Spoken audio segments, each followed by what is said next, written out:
All right, let's go back to our discussion, shall we? So now what we want to do, we've talked about arrogance as an emotional sin, haven't we? But we haven't really identified the spiritual aspects to the sin, have we? So what are they? That's the question. So what are the spiritual beliefs that would drive arrogance? Everyone else? Sorry? I'm better than whoever. All right, so I'm better. So one of them is you could say a view. You could say a view of superiority, and that's not. So in other words, I'll say I am not equal to others. Right? So I don't feel equal to others, I want to feel superior to them. Yep. Anything else? I don't need to apologize. I don't need to apologise. Yeah. So what's that? I don't need to be repentant. Yeah. Yeah. In fact, you could almost say it's a fear of repentance, isn't it? In a way. Yeah. So I don't need to repent.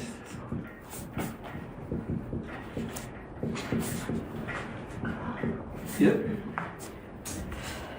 I'm not humble. I'm not humble. Well, let's put it in a way that, obviously if we're arrogant, we're not humble, but let's put it in a way in terms of what is a spiritual belief? Humility is worthless or weak, isn't it? Humility is weak. Yeah.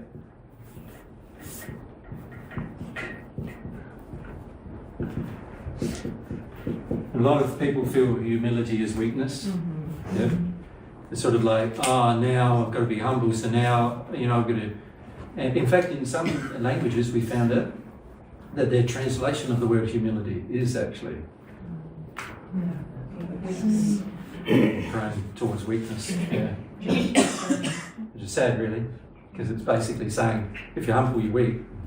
Not very good. Isn't that like the word meek in English? Yeah. Where it has that same connotation? Yeah, meek meaning without any real conviction and, all this kind of stuff, rather than being, in the first century I said the meek will inherit the earth, but I didn't mean that the easily led would inherit the earth.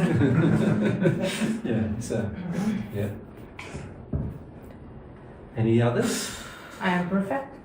I'm already perfect, or I'm already good enough. I'm perfect. Obviously, probably the real one we feel is I am better than others.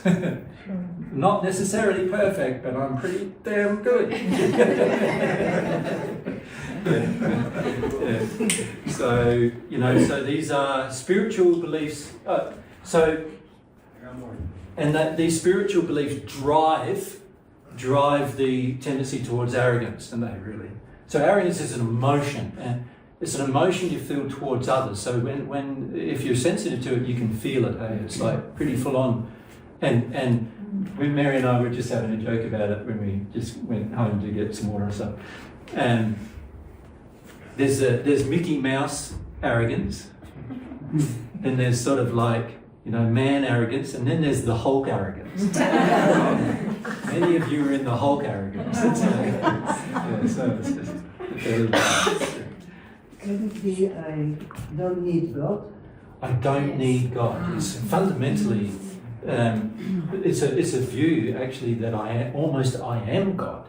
I have the right to determine what I think is right and live how I think is right and do what I think is right, feel what I think is right.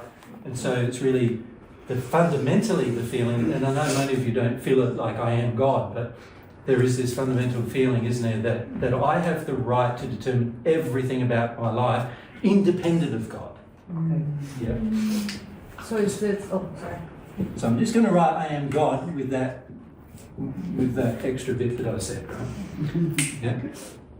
So if you think about the very first human couple, this is exactly, they decided, what they said to themselves was, like God created us, they recognise God created them really, really good, right? So perfect.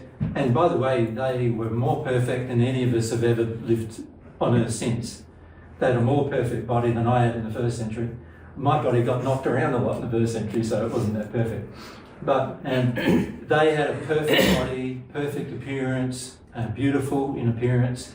In fact, I think in the Paget messages it actually says, I think a Amon said, there's been nobody since us who's looked as good as we did. Something like that, she said. And that's true. And they were created absolutely perfect. And so they came to the opinion eventually that they felt that they could live independently of God's laws and make their own. So fundamentally, arrogance is I'm my own lawmaker. Right? So. And can we also say, Jay, like I define reality? It's sort of related, but it's saying I know what the situation is here. I define truth. Yeah. Or you could say what is truth is what is real. Can you? So I define what is real. Well, I wasn't a very good Christian. I didn't go to church all that much. Yeah. But I do remember a lot of this talk about the superiority of humans. Yeah. And the dominion over everything and the control of the animals and the plants. Well, see, it's interesting, isn't it, that God creates the pinnacle of his creation, which are humans, and then we sort of take on the view we are superior to the rest of his creation, which is actually true. Humans are the pinnacle of God's creation. We are superior to all other creations. But then we take it one step further and says, that means that I can destroy all other creation for my own sake, or have dominion over creation, as they call it. Now, God intended that we live in harmony with creation, rather than have dominion or control over creation. Of course, our soul does control creation. No, you're right. I was just going to say, that God created us as the highest creation and felt like, if these creatures love, they will care for everything. Yeah, they're the best equipped to care for all of the rest of creation. Because they are self-actualized, self-realizing beings. Yes, they have this will that they can employ. It's not just instinctual. So they're going to care for it really well. Yeah. But obviously when we sin, we do the opposite. And we have the view that we have dominion or power over. A lot of us use that power very poorly. Right? So when we define, I'm saying I am the lawmaker, I'm saying I'm allowed to decide how I'm going to use my power, how I'm going to use my energy, how I'm going to use the resource of me. And we're basically fundamentally saying without any restriction. So we're not honouring that there is a restriction. See, if we truly understood our own position with God, we would honour that God has the right to create laws, and those laws would create a restriction upon our behaviour if we choose to do things out of harmony with the love structure, you could say. So you can see, with arrogance, it might appear to be such a small thing, but actually when you start listing the problems, the spiritual problems associated, can you see how big they are? Yeah, I'll start with time. Right? So they're pretty intense, big issues that we develop inside of ourselves when it comes to our beliefs, when we have the emotion of arrogance. This is why usually every person who's arrogant ends up in the hells when they arrive in the spirit world, right? So and by the way, even if they think they did nothing wrong, so there's a lot of people who pass who have been, let's say, a part of a religious faith, and they've been very moral all of their life. So they've been sexually moral in the sense that they haven't, in their definition, which is, I was married to my wife and that's who I had sex with and no one else. And, they're very moral in the sense that they believe themselves to be moral. I never stole from anybody. I never killed anybody. I never tried to personally harm anybody, but they carried this arrogance. right? Many religious leaders are in this place, many Christian and Muslim religious leaders in particular, but also Hindu and Buddhist religious leaders are in this place of arrogance as well. And when they pass, they're absolutely shocked about where they arrive. And in fact, there's a record in the Robert James Lee's books, isn't there? I was one of them who arrived. Those of you remember? Who's in charge here? Yeah, he said, who's in charge here? He's in rags. He's dressed in rags, which is an indication of his condition. He says, who's in charge here? They've given me the wrong garb. According to the Bible, I should be dressed in my fancy robe with Jesus, you know, like, and this is what you've given me instead. You've made a mistake. And this is what an arrogant person generally feels when they pass. There's big mistakes being made here. What's wrong? You know, and the person who is often religious have had a view of what should happen, and then when their view of what should happen doesn't match their experience, they're going, well, somebody's, you know, there's been a bit of red tape going wrong here, type of thing. You know, and I've got I need to put in a customs form. I need to you know, present my credentials again.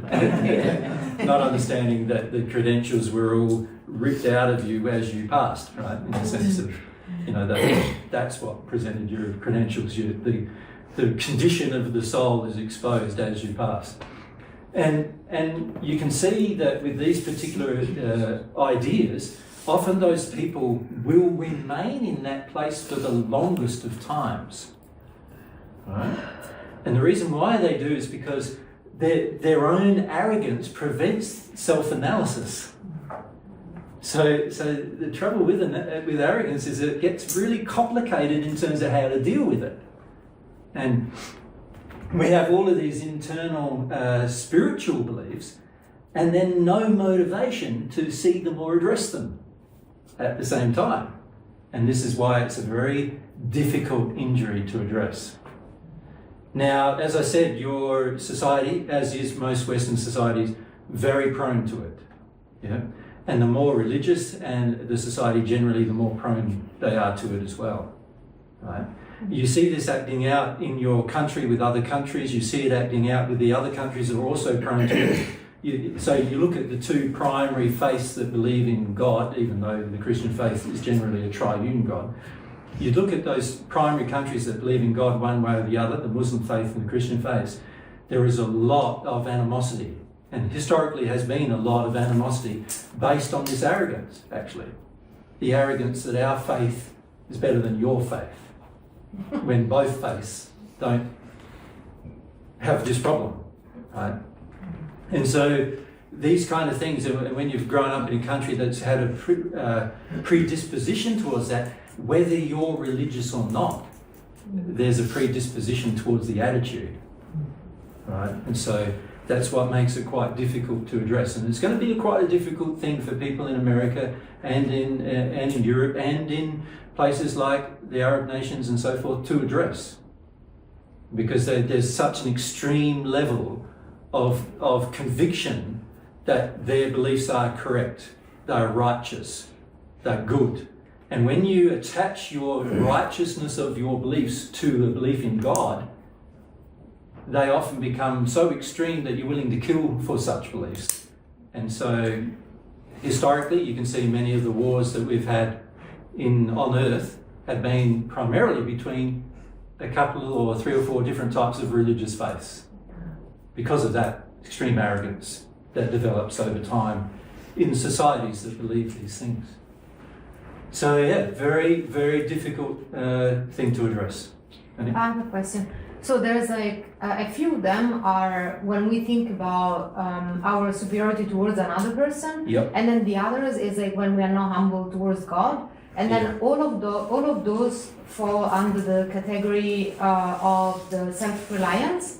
Yes, they do. And then the self-reliance falls under the category of arrogance. Yes. But the question is like, if I say I address one of those emotions, like for example, I'm perfect, and then I work through it, and I say, oh, actually, I'm not perfect. No. Yeah. Does that mean that I also address the bigger emotion that it's like self-reliance?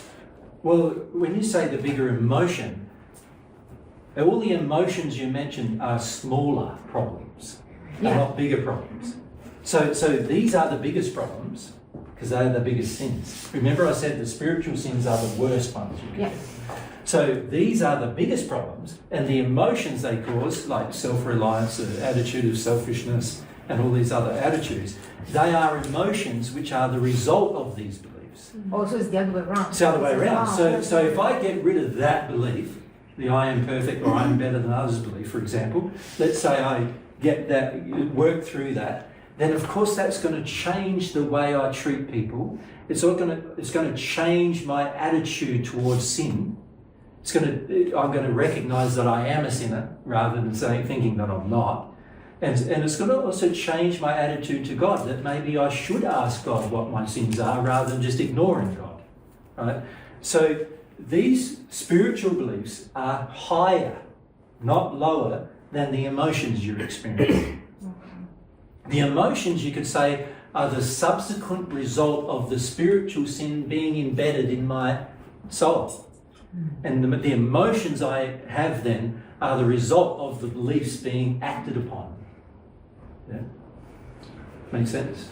I'm struggling a little bit. Struggling? Like, I'm struggling just because I feel like when you say the emotion isn't like these ones that we're writing out are the beliefs, and then the emotion is going to be self-reliance. So the self-belief manifests into the emotion of self-reliance. No, the emotion that causes your belief drives a whole heap of other emotions that are out of harmony with love, that you wouldn't have unless you had the belief. So for example, if I go back here,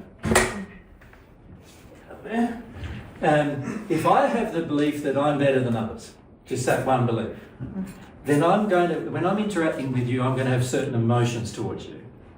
Some of those emotions are I'll be condescending with you. I'll go, oh, Danny, you really don't know what you're talking about, do you? You've really got no idea about life, have you? That sort of be one of the attitudes I might have if I have the feeling I'm better than you, right? And then another attitude might be, my life's more important than yours. You know, you're one of these people in Africa who haven't really got things together. I live in America, we've got things together in America, right? So you might even have that feeling, right, towards another. Now, there are feelings, emotions, that are sins, that are coming from this underlying belief you have, which is also emotional, which is, I am better than these people. Does that make sense? Yeah. So if I get rid of the I am better, so I cross that off my list of sins by going through the process of repentance. Right, obviously this one's going to have to go as well at the same time, isn't it? And probably quite a number of these. But once I cross those off my list, now when I come to you and you have a different opinion of me, instead of being condescending with you, I'll go, well, I disagree with that. Do you want to know why I disagree? Right? So there's the cause and then everything else. That's right. So everything, all the emotions you could say that you're experiencing towards others that are sins are really the effects of the spiritual sin, which is the cause, which is really, if you trace it right back, it's a faith that I have here. This is actually, the spiritual sins are all faiths. They're all things I believe for my future. So I am better means I've got a faith that I am better, so that means I'm going to act like I'm better. Until I get rid of that feeling, until I can feel that I'm equal, I will continue to act like I'm better. And whatever situation comes along, I'll act like I'm better. So let's say there's a shortage of food in the supermarket. I'll act like I deserve the food first, right? And if there's a feeling that if you have more money, you're better, then I'll go for more money because that will make me better. If there's a feeling that I come from a certain family or certain race of people and that makes me better, then I'll look at every other race and go, yeah, see, you're not as good as us, see? You know? And when I see the Olympics, I'll be barracking for whatever I think is better. America. Right? So, Can you see it'll play out in a lot of areas of my life, just seemingly innocently, but not really innocently, because these are big sins that pervade large areas of our life. When we look about correction of children, for example, we go, well, in America we have better children, because we're better. I'm better and my children are better. So if you think you're better, you obviously think your children are better. So now when there's a problem at school and there's a problem between two children and one of them's yours, you go, my child's not at fault, it's the other kid. Right? We're better than that, right? So it pervades everywhere, how you act, what you do, and how you think, and everything. It's like it infects everything. And a lot of times we are so unconscious that it's affecting everything as well. In this state, we don't realise, wow, it's there, everywhere in my life. All the things that I thought that I understood, I am actually understanding through my arrogance. So therefore, all flawed. And so all the things I think I get, when I read a medical journal and I get that and I go, my arrogance is going to change how I perceive it. You won't be assessing everything from God's perspective. You'll be assessing it from the point of view of what's a better arrogant condition to look at it. Right? It'll pervade every area of your life. Make sense? Mm-hmm. Yeah. I think too, I misunderstood, and I'm only starting to understand that a belief or faith, as you call it, isn't something that's in your head. No. And that's what's It's so a confusing, because it comes at a time when you're really young and you form these. Not always. Not always when you're really young. Most people, in fact, develop them during their teenage years.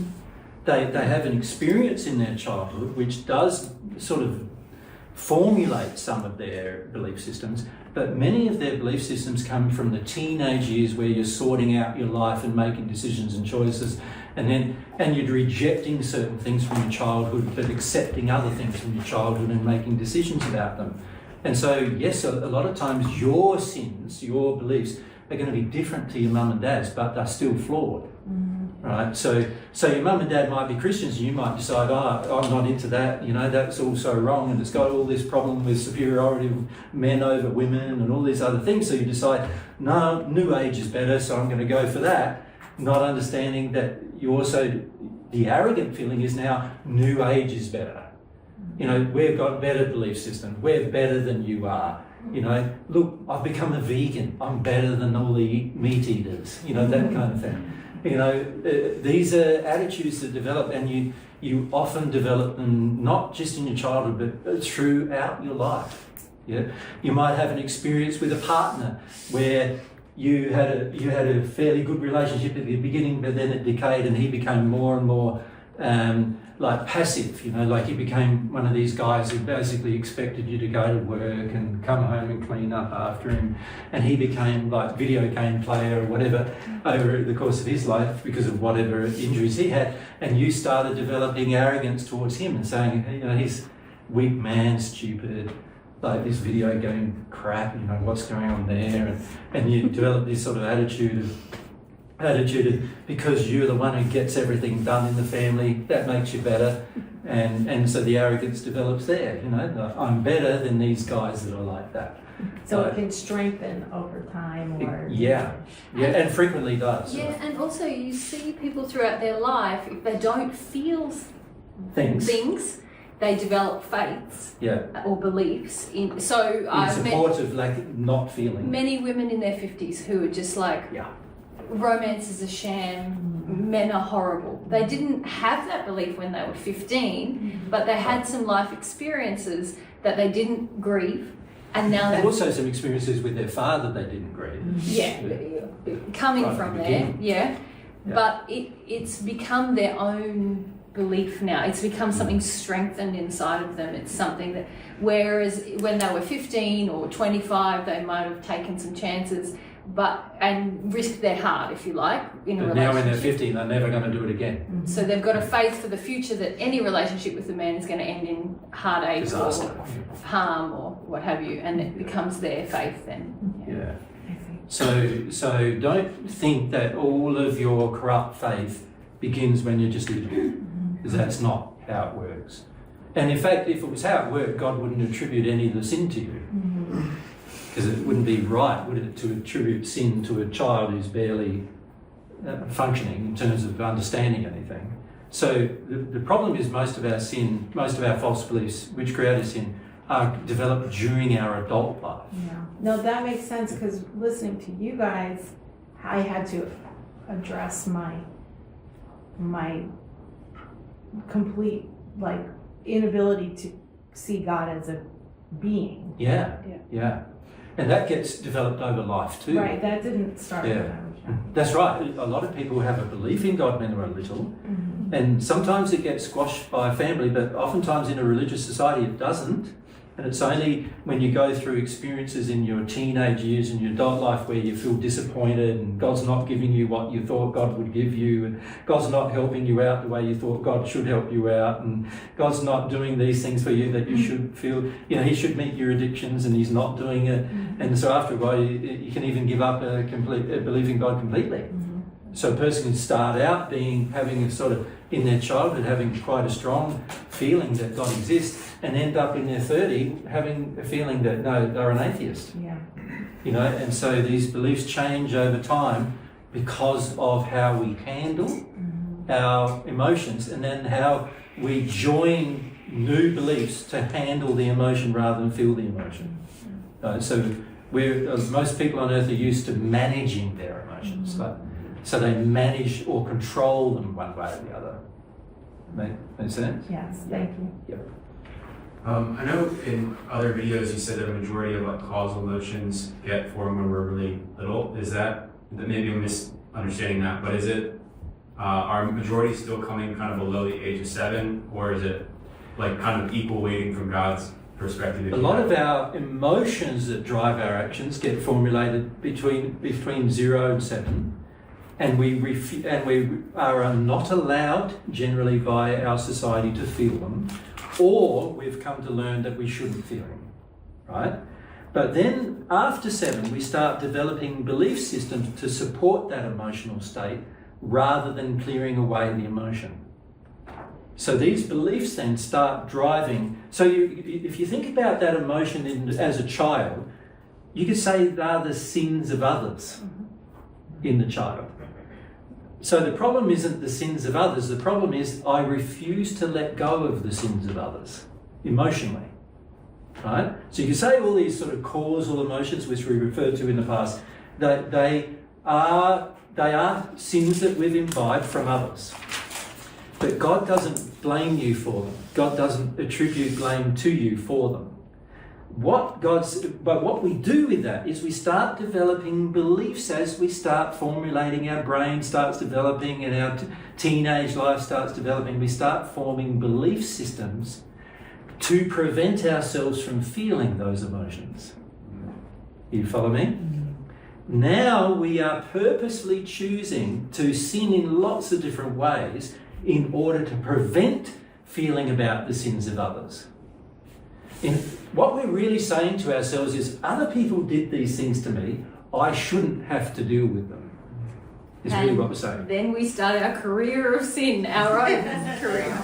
And we end up doing a lot of things to other people in that career, right?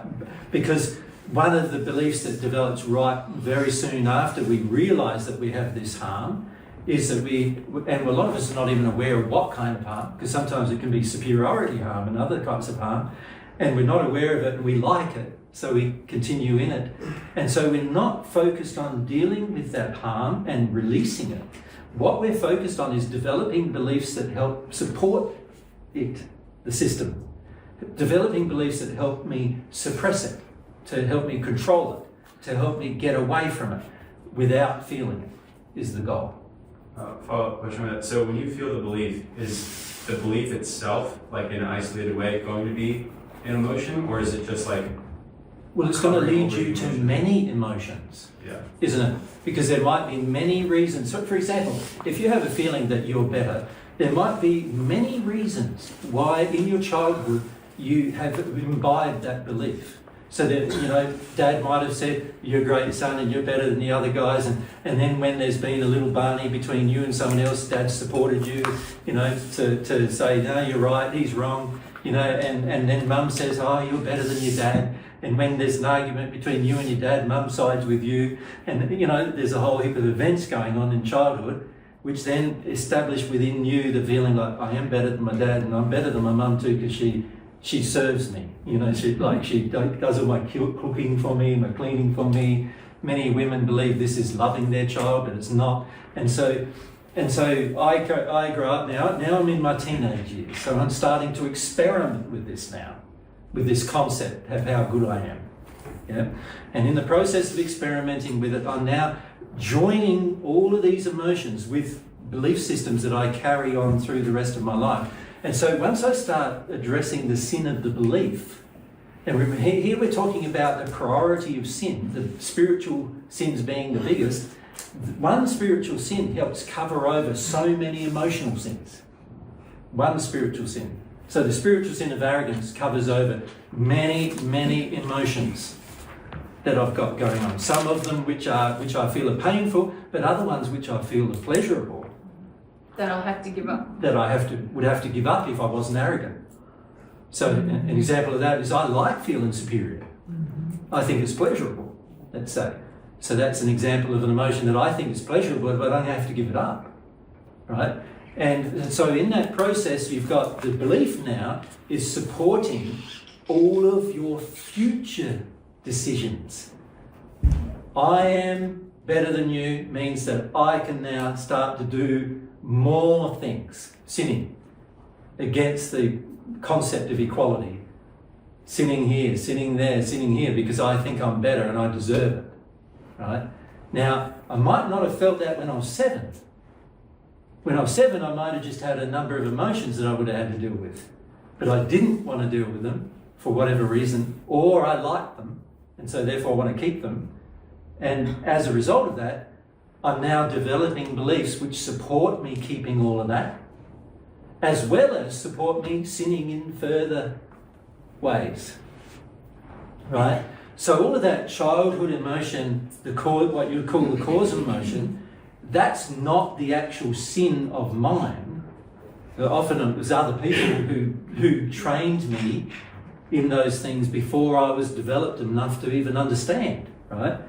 But what is the sin of mine is me avoiding it, and then using unloving techniques to avoid it in the future, and also using unloving techniques to develop an attitude towards others that causes damage to them. That's my sin. Right? In the 2019 assistance groups, not up. But the outlines are up. They are. Yeah. And there's some outlines about, what's my sin and what's other people's sin. If you have a look at those lists, you will see that, some of the things we said, this is my sin and this is other people's sin. And it was funny with the group, because when we did the group, we said, how much of your sin is other people's sin that you've imbibed and how much of it is yours? And the average person said, well, pretty much all of it's what other people did. Right? And then this is a little bit of what I did in response to what other people did. Right? And actually, when you start looking at the list that we wrote on this, on one of the outlines, you'll see that there's 1 or 2 things that are listed at the beginning of what other people did, and then the rest you did. Right? And much of what you did was conscious. And when I say conscious, during your teenage years, for example, much of what you did, you felt and even had some inklings that were wrong, but you still went ahead and did them anyway. You even had a partially working conscience still back then sometimes, and you still went and ahead and did them anyway. Like, you ignored the conscience and everything in order to do them. So you even felt they were wrong while you were doing them sometimes, right? And this is what we need to come to terms with, that this is what we've done. Something we talked about in that group was the pain and suffering in our life right now. Where is that coming from? And a lot of us think, oh, that's coming from what happened when I was a child. But actually, the majority of the pain and suffering in your life right now has come from what you've done to avoid just a tiny little bit of pain in your childhood. Yeah. You've created this big mountain of pain because you taking actions, making decisions in the way that you treat yourself and others and in the environment every day to avoid that, and that's creating a lot of pain, suffering, and compensation in your life, which is the pain and suffering is the compensation in your life. Yeah. So a lot of the pain and suffering of a child is not as a result of their own choices and decisions. It's often the result, although that being said, nowadays the way children are being brought up, oftentimes by the time they're 3, they're starting to engage these things that a normal person at 7 or 8 would have engaged in the past. But so unfortunately, there is a lot of tendency in the latest generation of children to be almost without law in their household, without law in society, without feedback, without loving feedback, in society, because most of the parents of today's generation feel, I had terrible feedback, it was terrible for me, so I'm not going to give my children any feedback or any rules or any laws or any guidance or any direction. And this creates children who are not only quite unruly and therefore lawless, who believe they're the gods. And in fact, nowadays you often see a 3-year-old in the family bossing the entire family, which means the 3-year-old already believes he's God in the family. So they're going to have to deal with which is disturbing, right? Yeah. But then on top of that, this 3-year-old is acting in a manner that is without law, without principle, and therefore now that child is going to grow into an adult. So instead of being a teenager who flirts with all of these concepts, they're going to be a 7 or 8-year-old flirting with all of these concepts of how I can use my power and how I can use my arrogance and how superior I am over everybody and so forth. So you can see, I don't really have a lot of confidence that in the current generation of children solving mankind's problems, because the prior generation of parents who brought up this generation of children have done such a bad job with the parenting and the education process that this generation of children has turned out to be even more in addiction than the last generation of children were. And the more addiction, the more sin. So it's unlikely that anything is going to be fixed from that outcome. Yeah. So this is something we need to change, and a lot of it starts with the parents, of course, changing this, the next generation of parents changing this. Of course, the very interesting thing is when these children grow up to become a parent, and many of them won't because it will be too challenging, but the ones who do will realise how much of a nightmare they are in the sense of how much they expect their children to do everything they want, right? And then that may cause them to realise, oh, wow, I've got more problems than I realise. So that would be helpful if that occurs. But unfortunately, people who are quite self-involved and selfish generally don't want to have children. So that's also a problem, because it means that there's no corrective agency for the parent who is in this state of selfishness to see how selfish they're being. Yeah. So it's very interesting to see the dynamic of what's occurring, and of course it's going to require some sincere people at some point recognizing their spiritual sins and starting to address them for these things to change. I'm just wondering, what you said where if only we dealt with that small thing, and because it has morphed into this ginormous thing and all these problems. When you say morphed, whereas evolved or well, devolved. no, it hasn't evolved or morphed. This hasn't evolved or changed at all. We That's haven't right. touched it. The original problems in your childhood have not evolved and changed into this big thing. What's happened is you've avoided the original problems and created, not morphed or Not these things. You've created on purpose a whole set of avoidances of those things. Right.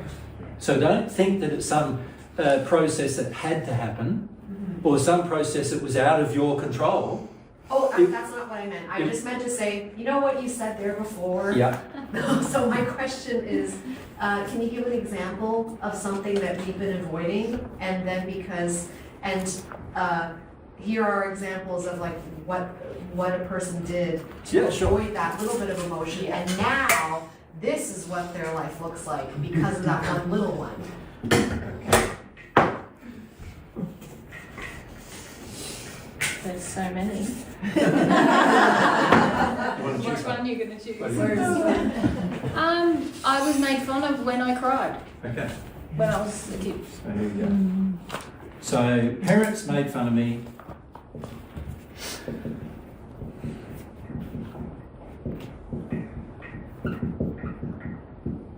When I cried. What about if siblings make fun of you? Could be that, yeah. Someone made fun of me when I cried. That hurt. So Mary can lead that discussion. This is a problem when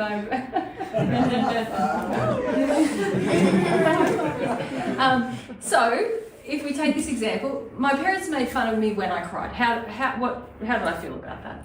What does that feel like? Sad. I might have felt ashamed. I might have felt rejected. So there's pain. And then because I was made fun of, I did want to cry more about that, and I stored it.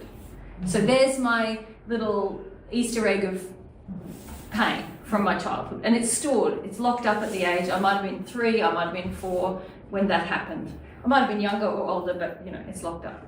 Now, as I'm growing up, I start to make decisions to never cry again because I believe I'm going to be made fun of. So what kinds of things do I do? You guys do it all the time. What do you do? Stay busy. I get busy. Okay, Yes. so yeah. So distracting myself through activity. Yep. Oh, yeah. Distraction. Yeah. Yeah. What else? Shut down. Yeah. What's that? Let's be more specific. Yeah. Let's talk about what that looks like. What I do when I shut down. Watch TV. Yeah. So more distraction. So distraction. Yep. And you could say passivity. I don't do much in my life. Yeah. Passive. I have to do capitals. You try to avoid experiences, don't you? Avoid experience. Yeah. Would you also become passive aggressive? Kind of. Yeah. So Look now for comfort all the time. eat. Yeah. Comfort. So what do you do when you're looking for comfort? Yeah. So you eat. Eat, and I don't want to eat like broccoli and brown rice. I want chocolate, I want coffee, I want chicken, I want chips, I want all these kind of like things that are highly processed and taxing on the earth to Because they shut me down. Yes. So I want comfort food. What else do I need? Alcohol. Alcohol. Okay, so drugs, alcohol, yeah. Sex. Sex, yeah. Sex, and do I care who I have sex with? Do I have to love them? World don't exist in these rules. Sex, alcohol, junk food. But other Oh, people to make me feel better. Okay, so you enter addictions with people. People pleasing? I just want to be with a man who makes me feel good all the time, and I never cry. He just, And if I feel afraid or I feel scared or I feel unhappy, he's got to cheer me up. But particularly if I feel unhappy, he's got to cheer me up. Codependent. So instead of him saying, go for it, girl, go and have some cries, that Well, really then makes you angry when I'm he says very that. Yeah. when he says, I'll help you, you don't have to cry, then, I feel loved now. So, and it's not, we're saying codependence because I might have to do something for him to do that, but I might not even have to. He might just be a guy who wants to please women, so I'm just a user then, aren't I, really? Yeah? Using. Compete. Sorry? Compete. Compete? Compete? Why do I compete? If I'm avoiding crime. So I'll probably compete on an emotional level where you're crying and I'm not, so I'm better than you. That's what I was thinking. I've got control, Yeah. you haven't got control of your feelings. So I start to harm people in the same way that I've been harmed, don't I? Yeah. So I compete and condescend about emotions. Yeah. Intellectualize. Yes? Yes. Like, yes. So what does that mean to me? It's like anything that is an emotion, I'm going to reframe it and make it into a logical decision. Intellectualize. So- Oh, sorry, go ahead. Yeah, You go back. no problem. What does that do to my, if I'm intellectualizing all the time, what's that like in my relationships? Do I have a good connection with people? No. I'm in my head. What about when I go out in nature or, I don't feel anything, do I? I'm numbing, aren't I? Yeah? Yeah. Yep. What else do I do? But remember, this is about grief. So Yeah. what do you do with your grief? So anytime there might be something sad or Angry, suppressed. So you want power over grief. Yeah. So that means every time you're presented with grief, you're going to be angry instead of grieving. Yeah. Yeah. So you'll be very prone to being angry a lot. The many men are like this, aren't they? Very prone to being angry because they've been told they're not allowed to cry, right? Yeah. Wouldn't depression, which is anger towards yourself? Well, no, depression isn't anger towards yourself. Oh. Depression is just anger that you need to suppress. Right? so if So I'm the psychologist. Because most people who are depressed are not angry with themselves, they're angry with others. or angry about crying. Yeah. Yeah. So rage, depression. Yep. It's always suppression of anger, not sadness. Suppression of anger. Oh, The because depression is depression is always a suppression of Anger. anger, Anger. not sadness. Correct. Oh. And you're saying it's towards others, not yourself. Correct. Because the psychologists say. Anybody it's who's towards lived with a yourself. depressed person knows this. Yeah. Everybody who's ever lived with a depressed person knows that most of the time you're the person who's they're angry with. Okay. Yeah. It's an angry desire for control over emotion. Yeah. So if I'm avoiding feeling made fun of when I cried, I can very well get depressed. Yes. Yeah. What else? Make jokes. Yes. Very good one. Men use that a lot, don't they? Joke. My Yeah. kids do it all the time. And what do women feel attracted to in men a lot of Oh, times? it's so funny. He's got such a good sense of humour. Yes, isn't it? He helps me avoid my sadness with his humour. Yeah. That is so funny. Does anxiety telling you that, like, fear? Yeah. anxiety? Can be. I can be anxious as well. I'm not allowed to do that, so I'm just gonna freak out. Yeah. Yeah. Yeah, and anxious is often panic, isn't it? Remember Jesus at the beginning Yeah. talked about panic? Yeah. It's like this, oh, I've just got to get away from Yeah. my experience. From my experience. Yeah. Could it personal? Some people don't like it. Yeah, I'm just going. What about trying to relieve the crying of others, making Correct. other people feel Correct. good? Big Massive. I'm going to be so good at that, aren't I? Because I definitely don't want to cry, so I don't want So you to whenever cry. when someone around me starts crying, I go, there, it's all right, everything's fine, reframe it all. It's gonna You be know, okay. And if that It's not doesn't, that bad. if that- Somebody just died, but it's not that bad. You know, you'll get over it in 3 months. they're in a better place. And what do I do if that doesn't work? So I'm a good comforter and Seeming. It's not really suppressor. comfort. Let's call it Suppressing. suppressing. And what happens if my sort of nicey ways of suppressing don't work? Don't work. Then you tackle. Yeah, then you attack. Yeah. Yeah. So it's a lot about control, isn't it? Yeah. I'm actually controlling my environment and other people's experience. And their emotions. And attempt to experience control of their emotions. emotions. Or ignore them. Yeah, or ignore them. Or just say, well, I don't want them in my life anymore. That's just too sad for me. They're too emotional, they're crying. Oh. They cry. So is that kind of like when you say if the suppressing there doesn't work, we go in attack mode? So let's just say Daniela's father died, Yeah. and I live with her, Yeah, and she's been crying for 3 months. and from from trying to comfort her to finally like, will you like Yeah. get over it already? I'm sick of you on the couch. Come on. Come on, get off your with yourself. backside and get, you know. Yeah. Yeah, mind you, they should get off their backside, and they shouldn't be grieving at all, really, if they had the right beliefs, should they? But again, if we don't think of it that way. We're thinking of it selfishly and going, I just don't want to be reminded of someone crying all the time. Yes. Yeah. We're not really loving them. Yep. But it demands on others to make us feel good. Yes.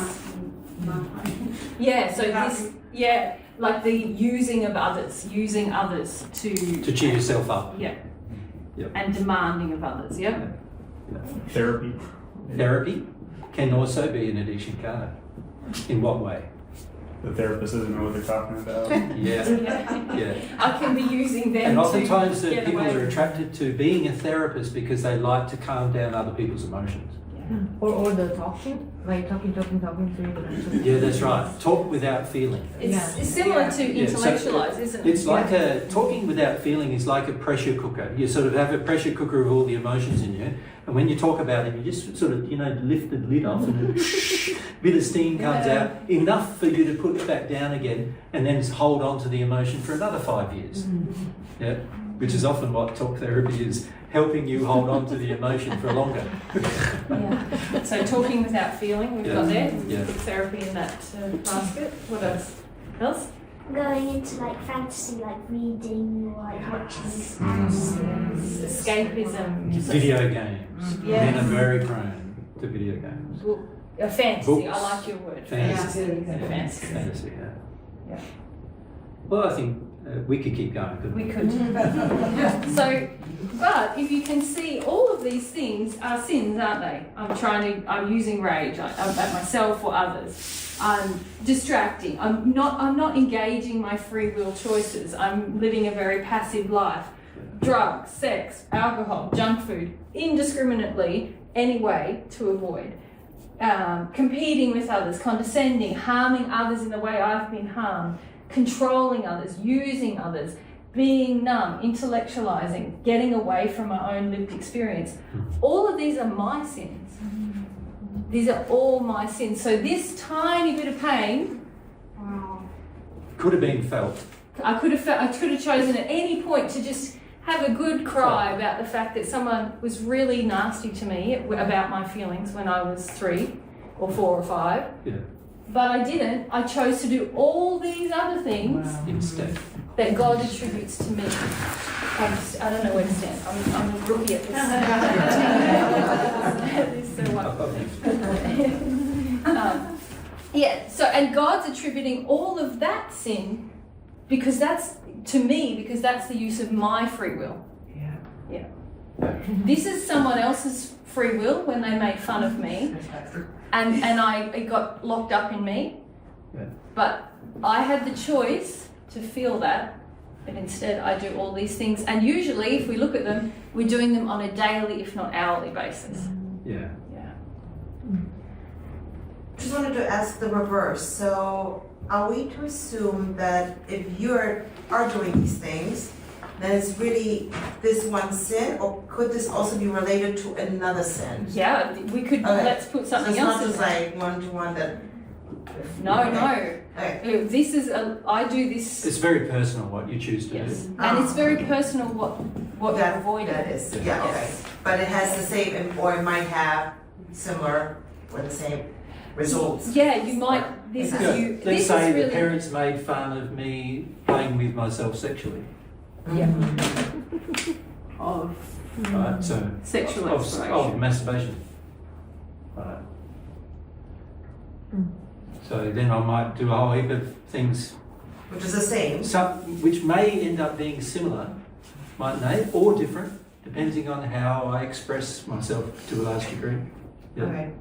And really we're saying, when I call these things your sin, these are actually the effects of your sin. These are the actions you're taking of your sin. Your sin is, I shouldn't have to feel this thing. But because these things are all me engaging my will and often affecting the free will choices of others, that I even start now using them to develop more false beliefs. more justifications for Does that not make feeling. sense? I start using what I do to create more false beliefs. So let's say, example is, let's say I start taking some drugs, but it's just marijuana. Yeah. So I start, what do they call it in other places? Plant medicine. Yeah, which is all quite strange. But let's say I start taking marijuana, and then I start feeling like it's not enough. It's not enough. But also in marijuana, you're going to be very, you're going to be very open to spirit influence. Spirits. So now I'm potentially going to attract some spirits who want me to keep taking drugs, right? And different kinds of drugs, and increase the intensity of the drugs and increase the type of drugs. Or I'll attract some spirits who want to take control of my body even, and then I get schizophrenia as a result. You know, so Or they might want me to take risks, like risk taking, Like that I wouldn't mountain otherwise climbing engage. without ropes and all these other things that often people do, and so we're actually then having more beliefs so we're creating more false beliefs which then will feed into more future things that we choose to do, So it's sort of like, you could say that every decision point we're making from a free will position is like a turning point. And how far you turn will determine how ready you are to make the next turn with the next decision point. So you might think you're just making an innocent turn, like, in this place I'm just gonna, just avoid having a cry. Innocent thing to do. But then you make that turn and now you're on a different trajectory of your life, and then something else comes up and now you're feeling like, I want to do something else with my sadness. Like, I want to feel happy instead of feeling sad. So now I make another turn, which might be a moral turn. Like, I decide, I can have sex with anybody I want, whenever I want, that kind of thing, because that cheers me up, makes me feel good. Or just sexually project. Or I'm just going to sexually project somebody. And sexual projection at somebody eventually potentially leads to sexual activity. So now I've made another turn, and another turn, and another turn. And before I know it, I might have been taking a fairly straight trajectory with my life, but then and if you think of down here as the hills, and up here is the heavens, sort of thing, like up here is love and down here is everything opposite to love.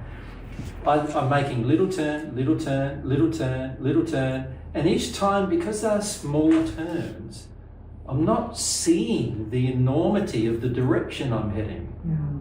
I'm just thinking, it's just a little choice, a little decision. And this is what's also happened in the environment.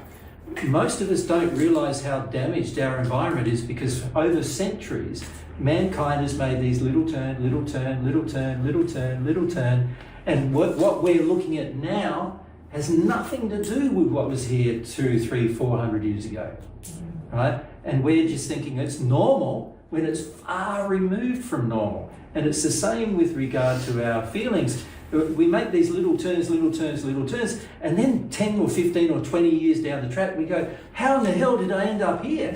Yeah, I can have no relationship or bad relationship with my kids. I can have a drug problem, a porn problem, all this kind of pain in my life. I don't like my job even. I feel bound financially. All these kind of pains that are everyday pains. And we can't say, oh, no, that's because someone made fun of me when I was little. It's actually because I made a whole series of small decisions and choices over a period of time that led me down a track. And each choice and decision was based on an immoral choice, a sin-based choice, and it led me down a track to end up where I am now. Right?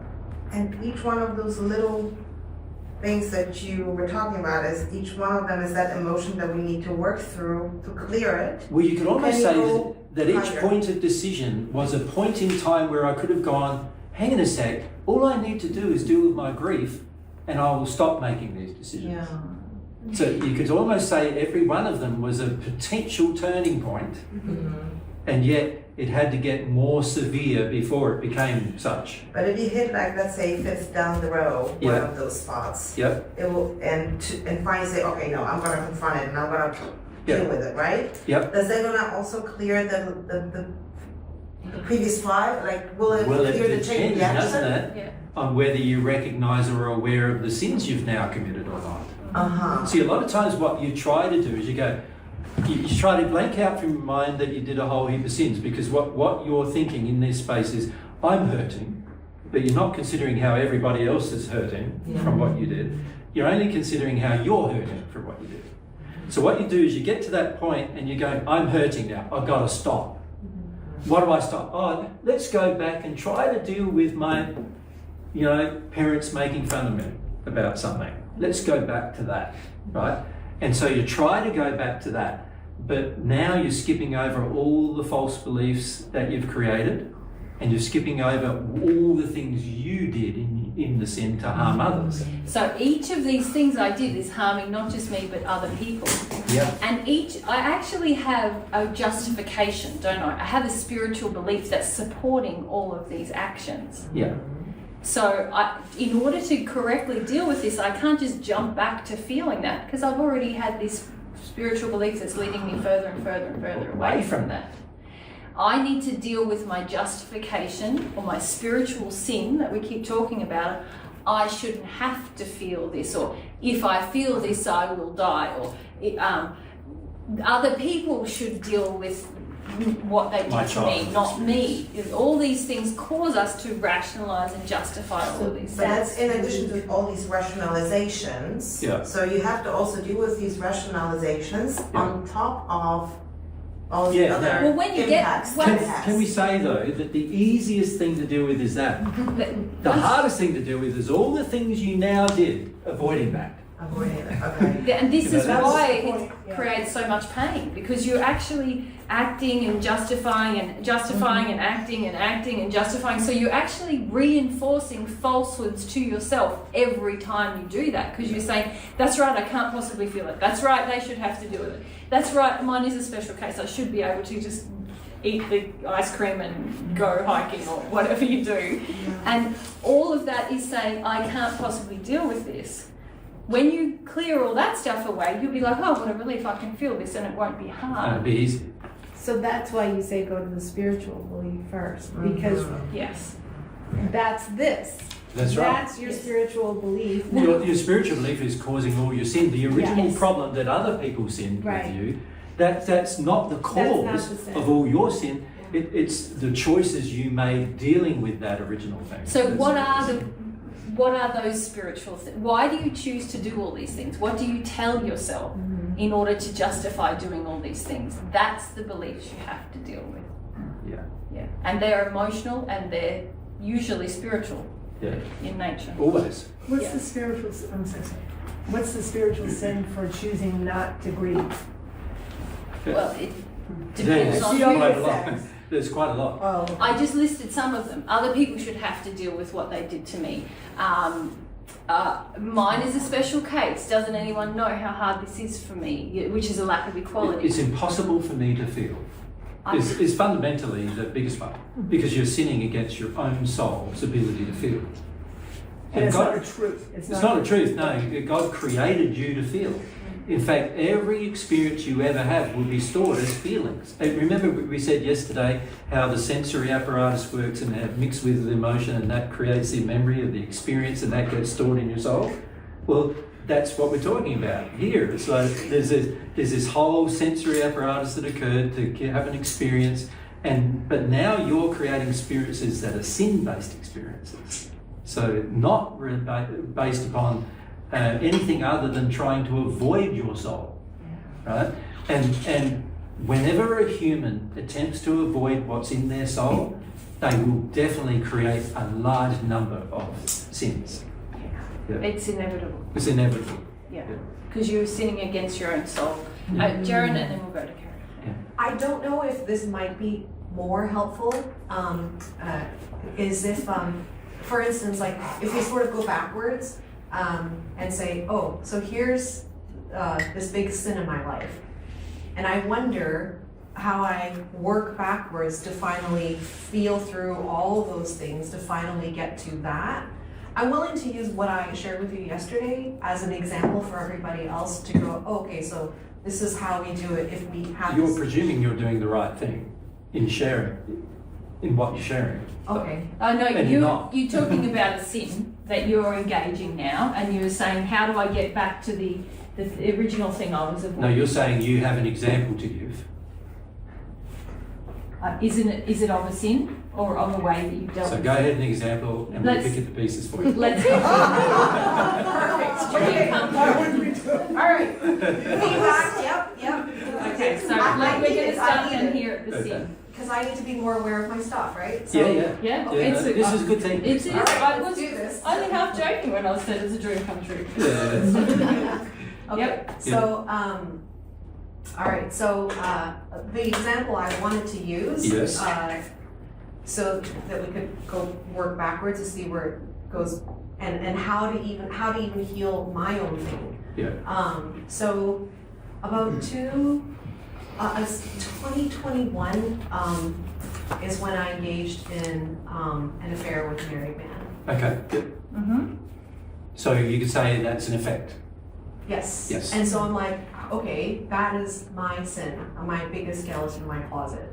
No, it's not the biggest. But No, go on. so Okay, your that's action. what I'm I'm You're- aware of. Your It's the action, biggest one you're aware of, Yes. which is not the same. Yeah. so your action is an affair with married men. So you could say that's the effect of your sin. Right. Yeah. It's not actually your sin because that's the action you're taking. Yeah. The sin, remember, is an emotion that exists inside of you.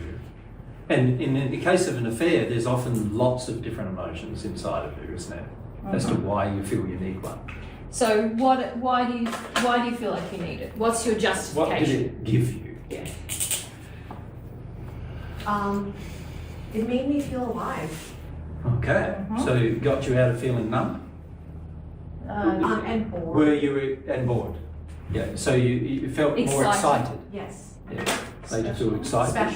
Special. Special. Okay. I Excitement. feel special. Yep. Excited. What else? Connected. Connected to him. Connected like To yourself. to myself. To your feelings. To your sexual feelings or just other feelings? Other feelings like What kind of feelings? like we share the same.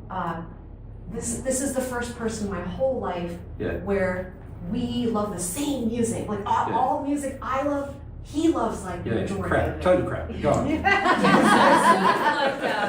Camaraderie. Yeah, there's no one else on earth who likes music. Or but like, oh, we have the same love for poplar trees, and oh, we have the, like, this person's just Yeah. like me, Yeah, no, you fake most of that anyway. Yeah. But go on. So, Did you hear that? did he make most of it? Yeah. Well, what would you do? You're getting sex and it's, it's exciting. I like popcorn. No, the sex is not exciting. That's the worst part of our Well, obviously it was for him enough to cheat on his wife. Yep. Can I say I feel seen? Is Yes. really what you're Yes. talking about there. Can you see it's not really about sex in a way, is it? Yes. No, it's about other things. Yeah. What about how are we justifying having sex with a married man or having an emotional connection with a married man? Why is that okay to you? Because he was disconnected from his Oh, so you're helping him out. Well, this is a common thing. I'm not. So you're like providing A service. something for him that his wife isn't providing. Is that your feeling? I don't know if I thought that thought. Yeah, but it's a competition feeling between you and another woman, right? Yeah. You see I'm that? winning in the competition is really what it is. I'm providing things that his wife can't. I can't understand why he can't stop. I can't stop. Competition with women. Let's. I'm the better woman, the chosen Yeah. woman. The chosen one. Yeah. The one he thinks is more special. For sure. That kind of thing. Chosen, Right. special. Yep. What else? What else? He's the funniest person I have ever like. Got a good sense of humor. Yeah. Yeah. I have never laughed harder and as much with any human being ever. Yeah. Yeah. So you're really saying it's okay to break morals if I feel good, if I'm laughing. If I'm happier. Yeah. If it makes me happier. I never consciously thought of any of these Correct. things. That's right. But Yeah. we're trying to look at why you're justifying it and sort of reflecting to you what you're saying about it. Yeah, and it's important to understand that when you're in it, see, the addiction just drives you to the action. You barely even think of what the motivation is, because and most of us don't even know our own addictions. But we sort of just have them every day without even. In fact, most of us think they're just a part of our personality. Yeah, we think that's me. Like I'm being Yeah. seen. He's seeing me. This is a part of me, we think. Yeah, but it's actually, oftentimes we engage addictions without thought because there is no thought to it. There is only feelings to it. And so we do things that later we regret, but while we're doing them, we don't regret them. We think they're good. That's why we do them. Yeah. Now, Mary's only listed a few because we could list more. Yeah. Yeah. But what is it you wanted to say? I guess because when we were looking at the other stuff Yeah. of like how that small thing became all these other things, Yeah. And now I'm pretty sure most of us are wondering, okay, so, well, how do we, when we look at all the problems and issues and sins in our lives, how do we work backwards and heal and process so that we can? Well, let's do it, shall we? Yeah, Let's do it. So here, Or like, do we go backwards, or no, we don't go backwards? well, when you say backwards, it's really forwards, but anyway, let's do it. These things indicate that I have certain beliefs Yes, that's what I was that are trying to actually do. false from God's perspective, but that I have them. So what are the beliefs that I have? So these are some of the feelings. So these are that the you have. feelings But what do you? where I felt like, oh, I did it because it made me feel this good thing, and that good thing, and this good thing, and that good thing. All good things is what we're thinking. I'm chosen. I'm a special chosen, woman. I'm special, I'm excited, I feel seen, I feel There's a understood, there's a connection, we laugh together, we joy, there's a happy, I'm happier, it's better. You see, all of these things I'm saying to myself are good. All right? So that's the very first thing I need to bear in mind is that I generally don't do things that are sins unless I think they're good. I think they're serving me in some way. Yeah, I think it's great that I do it, right? And also, I've never experienced this before. Okay, yeah. So never experienced sort of some kind of emotional connectedness with a man in particular, I gather. Well, It was a man. sorry, yes. So the action was the affair, which you now feel a bit like, oh, a bit Well, ashamed I don't know of. if you feel it. Have some Well, when we're talking about it, you do. You but feel a you bit don't, like, ooh, when the rest but, of us. but when it's happening, you're not actually yet feeling bad about it. Because you're feeling all these things which you think are good. Yeah. Right, so that's a very good indication you're in addiction, right? Yeah. That you're feeling just good about doing all of these things because it all makes you feel good. But what fundamental spiritual beliefs must you have to have the affair, justifying the affair for this purpose? This Chris, is you want I to can say? make my own moral rules. I can make my own moral rules. Yeah, okay. I'm going to write this. So I'm my own red. lawmaker. Back to the still on the board, is it? Was, yeah. Oh, do you want to? No. I'm my own lawmaker. Yeah. Morality, society's or God's doesn't apply to me. Yeah. Yep. If I get that, I'm allowed to do that. That's But if I get pain and suffering, then I think, oh, that was bad. But if I get what I think is pleasure, I go, oh, that was good. morals don't apply if I'm happy. Yeah.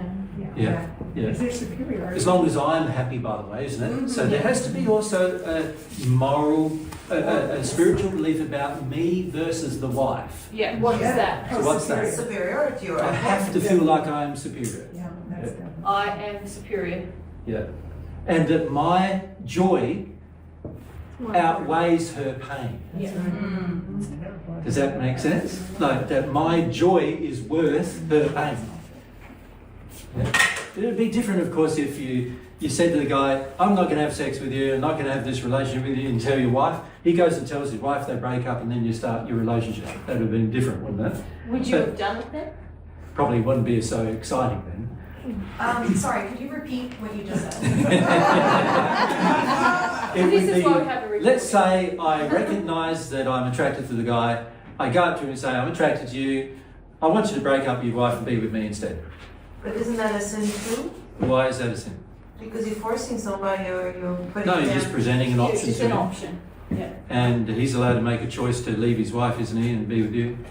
My joy is more important than her pain. I'm going to put that. Yeah. So would you still want it then, if he left his wife? Yeah, the Yeah, question was, that's would the you question. still want it if it wasn't exciting?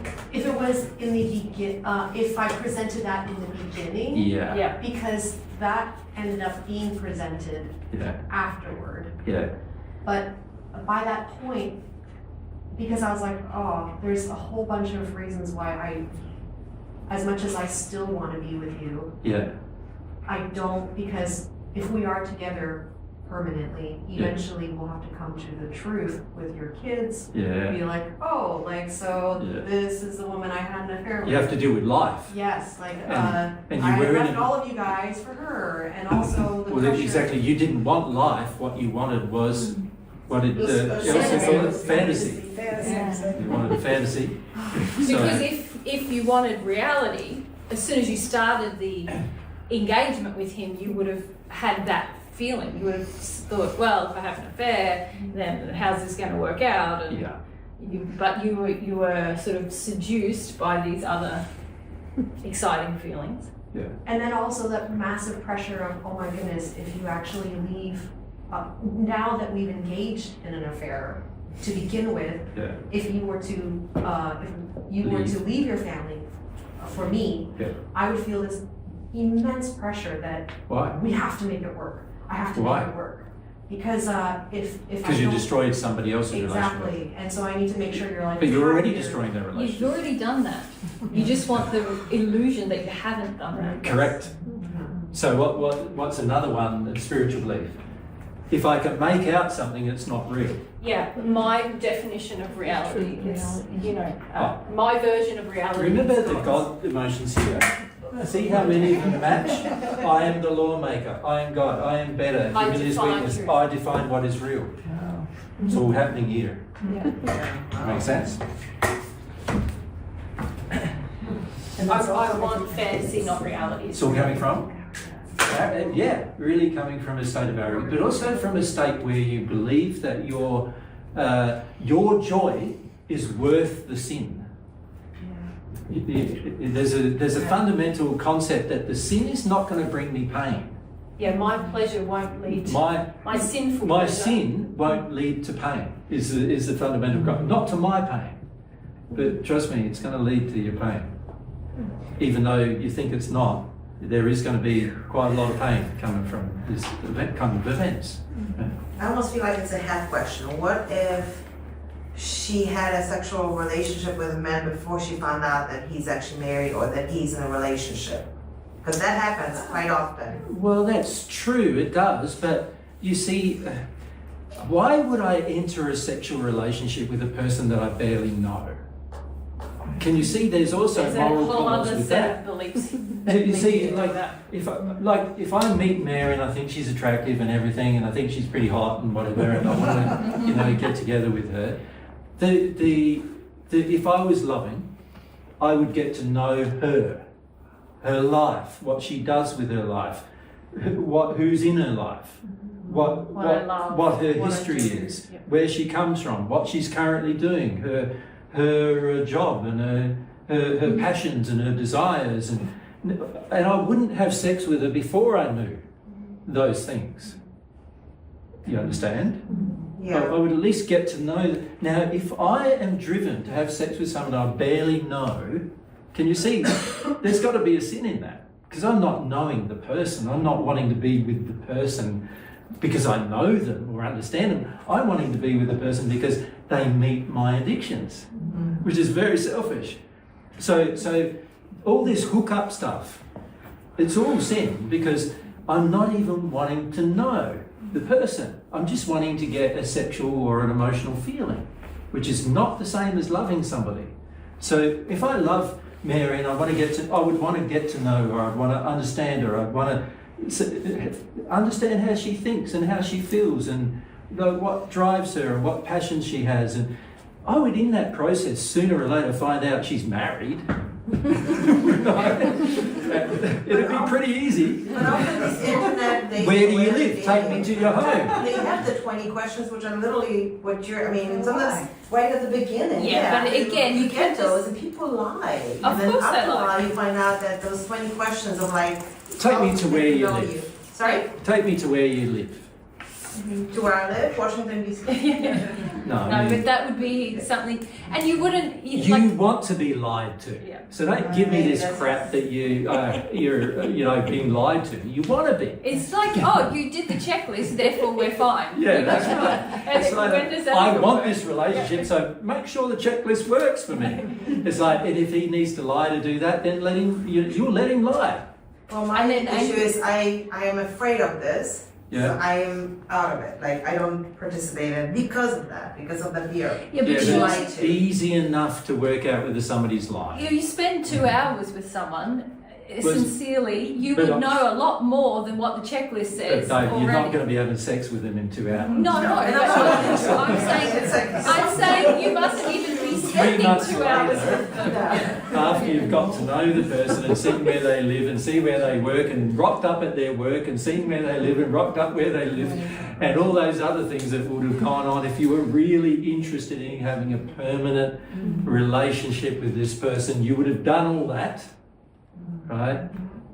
Then you would of course know a lot about their life. And it's very hard for them over 3 months to, if you are, well, where do you work? I want to go where you work. I'll rock up for lunch with you and have lunch with you at your work. Well, where do you know, so everybody in the work is going to know he's got an affair going on. Now you want to go where he's home. I'll make you dinner at home. You go, this is where I live. Where do you live? You know, I'll go make dinner at home for you, or you can make dinner at home and I'll rock up at your home. How about that? Sounds like, and he's going, no. Pretty obvious. No, that's not going to be possible. And then every time you hook up, it's like, oh, it's a motel room or something. Pretty obvious. What's going on there? It's very obvious. I live in Washington, D.C., where it's Yeah. mostly military, so you cannot go to their work. No way to go and have And lunch now with we're them. just Well, using now, forget all that. I want to don't go back to hear all that. this. Yeah. I kind of understand from this exercise why we just want to go to cry about the thing from We did childhood. childhood. We just like put it in this little box, Jesus, my childhood. Right. I want to cry about that. And then little I don't thing. have to do Can you all that. see that many people who hear Divine Truth initially go, oh, all I've got to do is have some cry about where I've been hurt. That's all I've got to do. I'll have a cry about how I've been hurt. It'll be over and done with. No, it will not. Where you've been hurt is not your sin. It's somebody else's. Where you've done all the hurting of other people, that's your sin. And that's the thing that's going to end up in your pain and suffering. So when you try to go, oh, I'm going to do with my childhood thing and all done and isn't that lovely and now I don't sin anymore and all that crap. Oh, who's ever done that? Yeah, it does not work. And the reason why it doesn't is because you have not seen all the labyrinth of sin-based concepts and beliefs, spiritual beliefs, that are now driving all behaviour that you're engaging that is your problem, not somebody else's problem. So, Jaron, if we look at your example again, you've had the affair with the married man, and then you go, okay, well, I think that's probably a sin. You know, you sort of think, oh, that might be my But sin. the feelings are it's But- not one. The feelings you're in are like, So no, can you see- it's awesome. We're talking about it as a sin, but you don't even feel like it was one. Not in your feelings. Not in your feelings yet, you know. You can sort of see logically of this action is probably not loving, but when you talk To about somebody. it, to His family, you know. to his particularly. family, I suppose you feel that. And But also to when him you, and to yourself. but when you talk about it, you don't see how unloving it is to you and to him. Yeah. And you're not yet connected to all these beliefs that are That actually drove it. driving you to justify the action. Yeah. These beliefs are the spiritual sins. Yeah.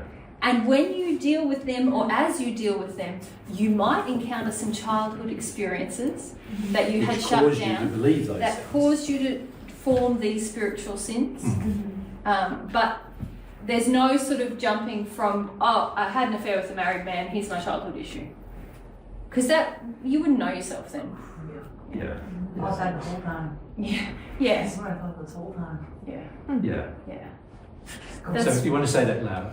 I thought, I've been listening to this since 2016 and everything I thought was go back to my childhood. Yeah. The entire time. Yeah. I knew that I did things and I knew that was a problem, but I didn't know that I had to go to those first and go to there. That's why we come on the tour. That's why we have to talk. Because we can feel that a lot of people Yes. Yeah. feel that way. Yeah.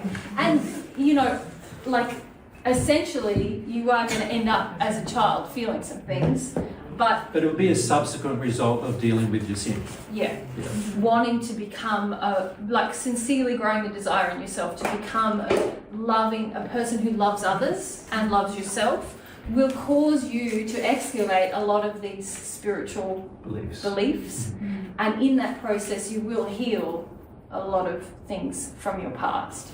Not just your childhood, but your whole life. Because if you think about it, the childhood issue, you might connect with some grief and sadness and other things, but if you think about it, these things which your childhood, obviously you've justified from your childhood that you're allowed to create these beliefs, right? Because otherwise you wouldn't even have them. So at some point in your history, you felt that you're allowed to create these beliefs, and you're allowed to have them, and you're allowed to keep them, and you're allowed to base your life on them. At some point that's happened, even though many of you will say it wasn't conscious, but it often was. It often was conscious. So I sort of feel like, well, morals don't apply if I'm happy. Most people have that feeling by the time they're 12 or 13. And there's a lot of anger. In dealing with that, you'll deal with a lot of anger. Because you feel like, well, that means I'm never happy. You have all these kind of ideas about what morality means. It means me being unhappy. And so you think they're opposites. And there's a lot of emotional work you do as you go through, what do you call that? Deconstruct them. Yeah. Sort of unraveling the labyrinth, or unraveling the big puzzle, which has become your sin, you know. Could you walk us through like the steps of this emotional process? Because I can imagine this, like you start out with anger, like I want to be my lawmaker, or I want my pleasure. Jaren is at the beginning. So you start out with it was really good. It was good fun. It is kind of good, That's where you start. But then do you go to the anger, like I deserve this good? No, because the anger will only come when you don't have the addictions met anymore. So Jaren's not angry yet because she's still engaged in this. Yeah. And you're not going to get angry until you realise what you did is it got penalties. And until you realise what those penalties are. You're probably not even going to get angry yet, right? And so, there's a lot of steps before you get to anger. And also, it's not linear necessarily. It's not like, I'll do this and then I'll do that. And can I say to you, Chris, your mind is saying, give me a rule, give me a rule, give me a rule, give me a rule. You're like by step. Elizabeth,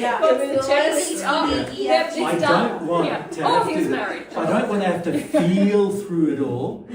If you just give me a rule, I'll be able to work it out with my mind. And remember that all the sin is in your heart, not your mind. So that's going to be a problem if that's the attitude. You see, you're not going to probably deal with any of it with that attitude, because you're going to think you've dealt with it, or think you've found it, or think that it's worked out, or hope that it's worked out. And in your mind, you can get very hopeful that, it's all over now. I've done a bit of crying a few days here. Should be all over now. That kind of thinking, you can get that in your mind, and then once you get that in your mind, you're going to dismiss the rest of the process. You're going to have to go through a process where it's at the moment, there is a thing of, it was good. So that's just where you start. You're thinking, with all your addictions, you think they're good. And if you didn't think they were good, you wouldn't do them.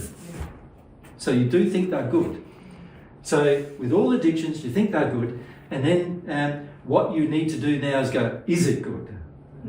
And guys, this is why you need God's principles or God's guidance in this, because otherwise you end up just crying about stuff that, the affair ended, I'm so rejected. This is, that's my childhood issue, it's rejection. But no, it's, I think I'm God, it's really fun to deal with, and this is where having some education from God and from us about the principles can help you to unravel your false beliefs, your addictions.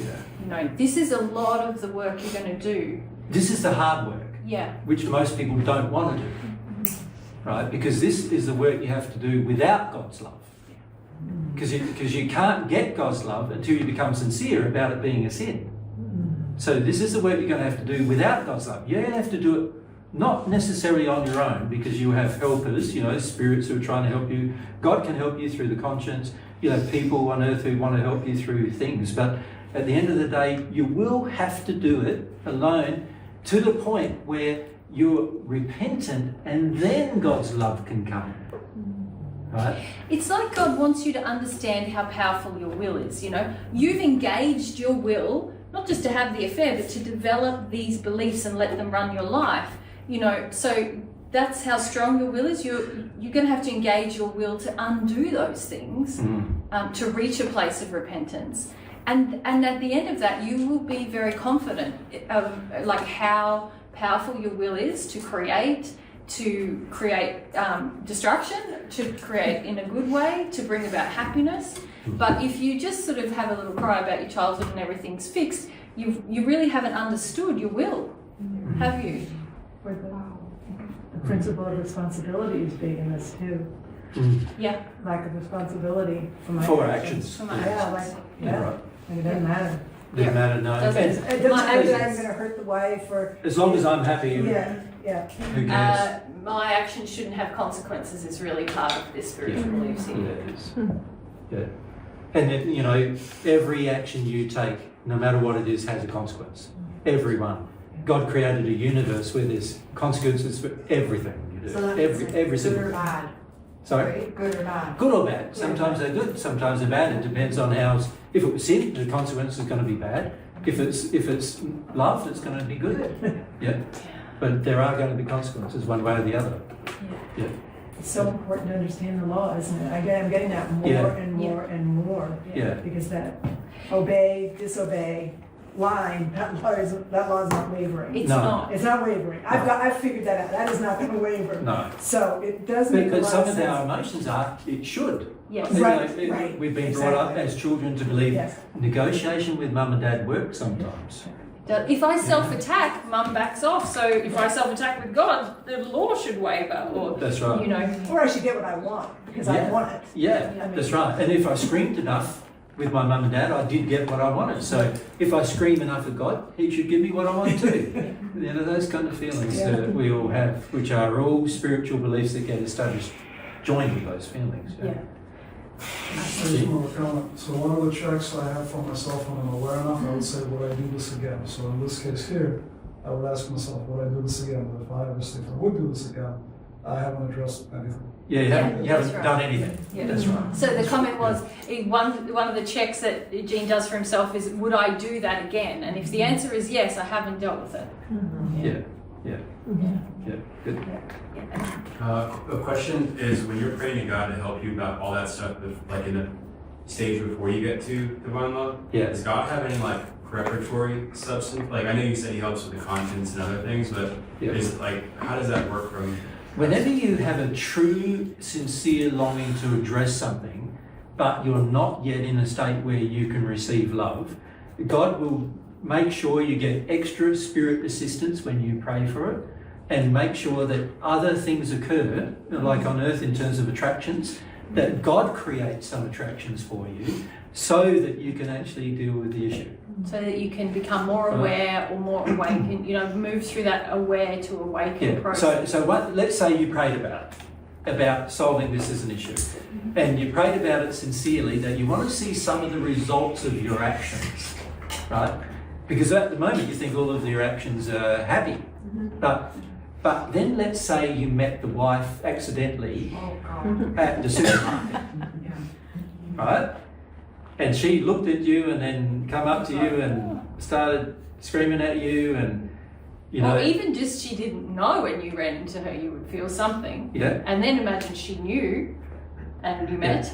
Or imagine that you're driving past accidentally sometime past his work, and you see his wife and his two children. I don't know if he doesn't, but let's say he did, right? And then you started to feel about what's it like for the wife and the children that he's had an affair with me. You know, these kind of things can help open you up to what it felt like for other people other than you. Does that make sense? Yes. So, but for the most part, most of us go, I don't want to know any of that, right? Because all I want to know is it was great. And so we don't pray to be enlightened, to be shown the reality of anything we've done. When you, But if you were sincere, you could, couldn't you? if you sincerely asked to be shown the full consequence and full implications for you, him, and everyone else Yeah. of what you've done, you would meet people who their husbands had an affair. You You'd meet have other a people who dream. had affairs. You'd have You dreams. have dreams about your own condition, seeing yourself in the mirror, all kinds all of sorts of things, and how it affected your condition. All sorts of things would start coming up if you were sincere and wanted to actually work through the issue. So this is like praying for truth, really, where you're praying for more awareness. You're praying, and God definitely answers those sincere prayers. Is that, because that's my question. I think after so many years of listening to you guys, it just now hit me that what does it really mean, sincere longing and prayer? Yeah. Because I feel like I've been sincerely longing, and I've been praying, and now I'm questioning, have I really been? Well, see, if we're not engaged in this process of like, how am I loving others? How am I sincere? If it's all about me, If it's just like, I want my pain to go away, God, you know. am I really very sincere? It was a little bit deeper, but maybe not as far as that. Yeah. But also, if you think about the idea that I can long for God's love and receive it, if you think about that idea for a moment, you got to remember that God measures every sincerity, every feeling you have, and He measures it perfectly accurately. The law, which is a set of mathematical principles, measure it down to the decimal point, you can say, of how much sincerity you actually have. You know? Can I know that? Can I feel?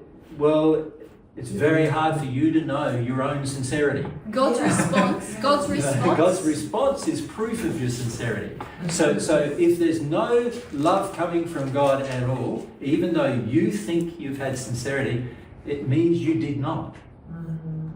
You understand? Yeah. So the measure is the outcome. Now, of course, a lot of people then go, oh, well, I'll get some love from a spirit instead. Well, you can do that if you want, but it's not going to be from God, and it's not going to help you very much. Right? So a lot of people want to fool themselves then. They're not feeling the love from God, and instead of going, oh, that's because I'm insincere, because of my inability to become aware of sin, I'm insincere, instead of saying that to themselves, they go, oh, it must be because, God's not hearing me very well, or, I think I'm sincere, so I'll just keep trying the way I'm currently doing it, because I think maybe just God's not listening today. And none of these things are true, of course, but these are all things we tell ourselves, right, in order to avoid the reality that we're not receiving, therefore we're not sincere.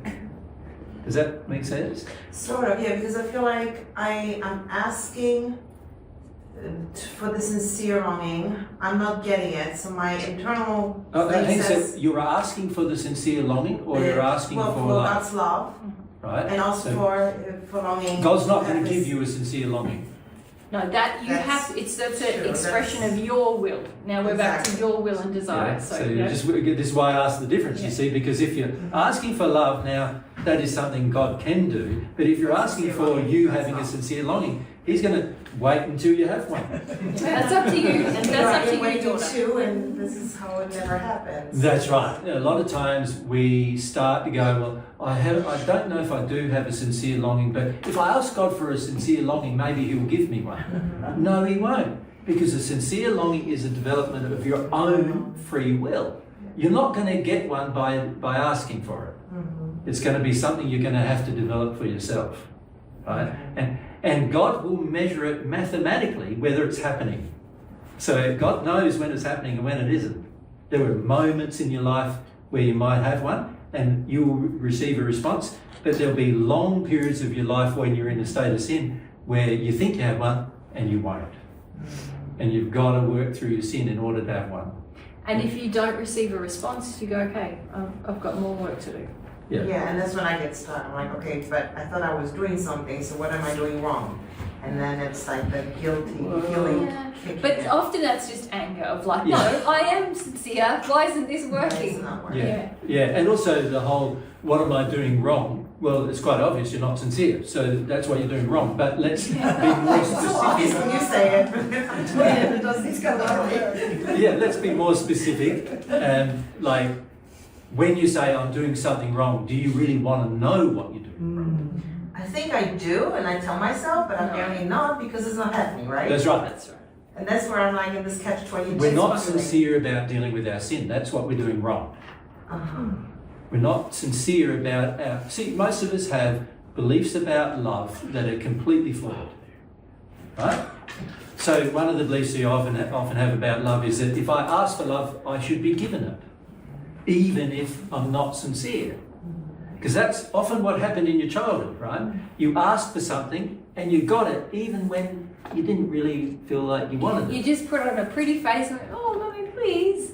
And then you got something and it wasn't really, you didn't have a feeling of it being a gift or that it was just something you knew. If I put on a cutie face, someone will give me something and I'm manipulating, really. And that's not, sorry, go. No. That's not a sincere longing.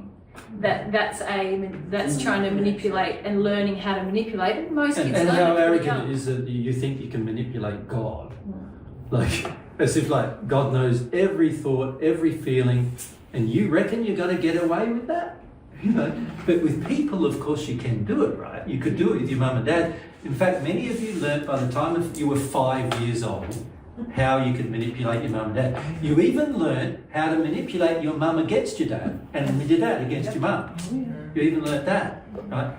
No, God, dad and mum, is together. One being, and you're not going to be able to manipulate one against the other, or God against himself, or God against his laws, or, you know, it's all going to be mathematically measured perfectly as to what's going on. It's an arrogance we learn from when we're very small. Yeah. And this is part of developing sincerity, is coming to understand, I see myself now. Yeah.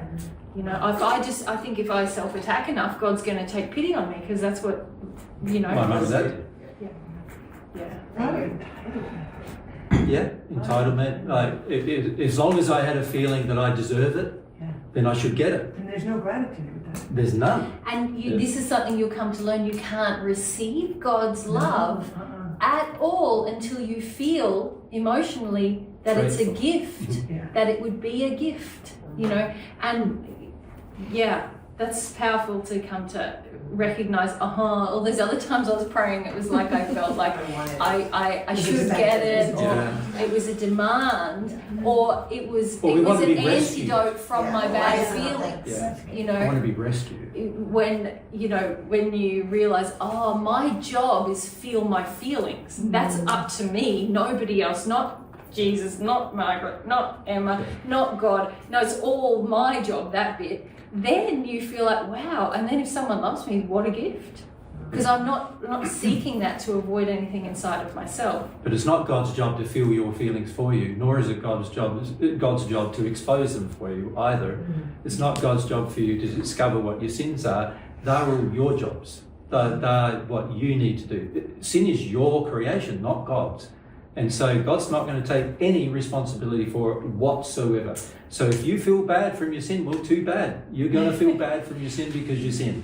Well, that's what you said earlier. There's going to be a lot of painful, uncomfortable feelings in this process. And this is where we see a lot of times in our childhood when we started to feel bad, mum and dad came to our rescue. Oh, my child's feeling bad. Oh, poor child, we will help. Like, so something happens at school which is a result of the child's own behaviour, but you're going, it's too bad, I'll help you out with that. Our child wants to go to football, I'll help you out with that.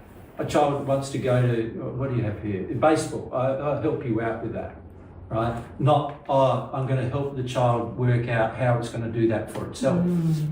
We have the feeling from childhood that our parents will help us out with everything.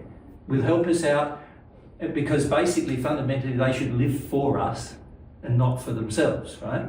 And so we have these developing beliefs as a result of this, spiritual beliefs inside of ourselves relating to God, which are fundamentally saying, God should act like my nice mum and daddy acted, right, towards me. And when God doesn't, you go, what's wrong with God? Like, you know, I'm asking, I'm sincere, what's he doing? Like, oh, he doesn't care for me, or, you know, this is where all these sort of feelings that he doesn't care. But actually what he does is he cares that there are certain things that are your responsibility. He made you the pinnacle of his creation. There are certain things that are your responsibility, and there are certain things that are his. His responsibility is create the laws. His responsibility is to develop a system, be responsible for the fact that he had a lot of children, and put a set of guidelines in place, which he's done in the universe, that they all have to live by. That's his responsibility. His responsibility is not to give you love. That's a gift, right? Not a responsibility. But see, many of us as children have come to believe that it's our parents' responsibility to love us. But it's not. It's our parents' responsibility to parent us, to educate us. To create laws that help us to understand ourselves and our free will. Now, of course, if they wanted to educate us, they'd probably be driven by love to do it, right? But God doesn't demand of every parent on earth that they must love their children, right? In the sense of must give the child a whole heap of things which God would not give them, right? So God expects the parent to love the way he loves his children, which is all about helping the child develop self-responsibility, understand their own power, understand their own personality, understand their own nature, and come to enjoy that. You know, that's what God does with you, right? So that's what he would like, as parents, us to do for our children. But the problem is most parents don't do that. And instead what they do is they start rescuing the child from its own bad behavior. And then, of course, when we start praying to God, we think that God, being the nice daddy that he should be, will rescue us from our own bad behavior. And he won't. And so then what happens is we start going, oh, it's like, do I want a relationship with God if I am going to have to be responsible for my own bad behavior? Like, I want a relationship with God where he fixes my bad behavior results. You know, the results of my bad behavior. And you know, this is a fundamental flaw, of course. And this is also a fundamental flaw that drives a lot of people's prayer, so-called prayer. But it's not sincere. Sincere prayer is, I created my sins. I am going to have to identify them, work through them, fix them. Now, God's only going to help if I am repentant for them. He's only going to help then. Thank you. What if we go through the sin and all the actions or reactions as a result of what we did? How do we know if God has forgiven us for that sin? So we repented and we felt and we cried and we did all that. How do we know that that egg mark on our soul has now disappeared? You'll feel it instantly. It's like you'll get to the stage where there is no longer any pain that you feel when you think about the event. There's no longer any feeling inside of you that causes you to feel that the same behaviour would be acceptable. And it's now easy for you to live without that behaviour. So instead of struggling against your addictions, you will actually find it easy to give it up. Do you understand? Because the reason why it's there is no longer there. So naturally you're going to give up easily. So all this struggle that people do and all this keeping on trying and all this stuff is all proof that none of that's happened. So it's very easy to measure when God's actually forgiven. Because when God's forgiven, you will feel differently, completely differently. You will not ever be attracted to that sin again. You will never do it again. And not as a result of detunement. No. You'll feel more connected to yourself. Yep. But you won't feel drawn towards the same action. Yeah. Excuse me. You will know when God's forgiven you. Yeah.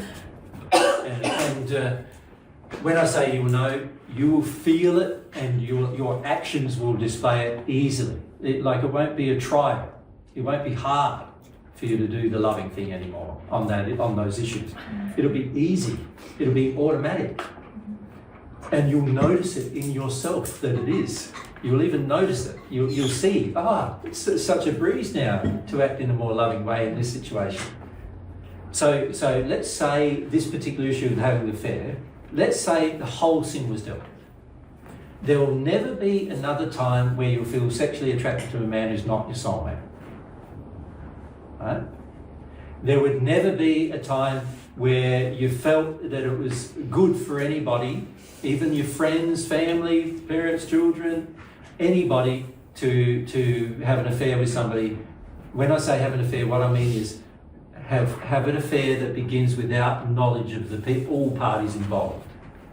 You understand? You would have to, if you're going to develop a relationship with somebody, I'd have to, if I want to develop a relationship with Mary, I'm going to have to let everybody in Mary's life know that that's what I want. Right? And I would do that automatically because I know that it's the right thing to do, and I feel that it's the right thing to do. I would like, if Mary's still living at home with her parents, I'd let them know. If Mary had a family around, I'd let every one of them know. You know what I mean? Let them all know. And it wouldn't be like, I've got to do that. It'd be, I want to. Oh, I feel happy. Yeah. Yeah. I'd be happy to do that. Yeah. It's a pleasure. I want to. I'm excited to. I don't feel restricted. I feel expansive. I'd be prepared for Mary's rejection as well. And I'd be okay with that. Like if she said, no, she doesn't want that on those terms, she wants it secret.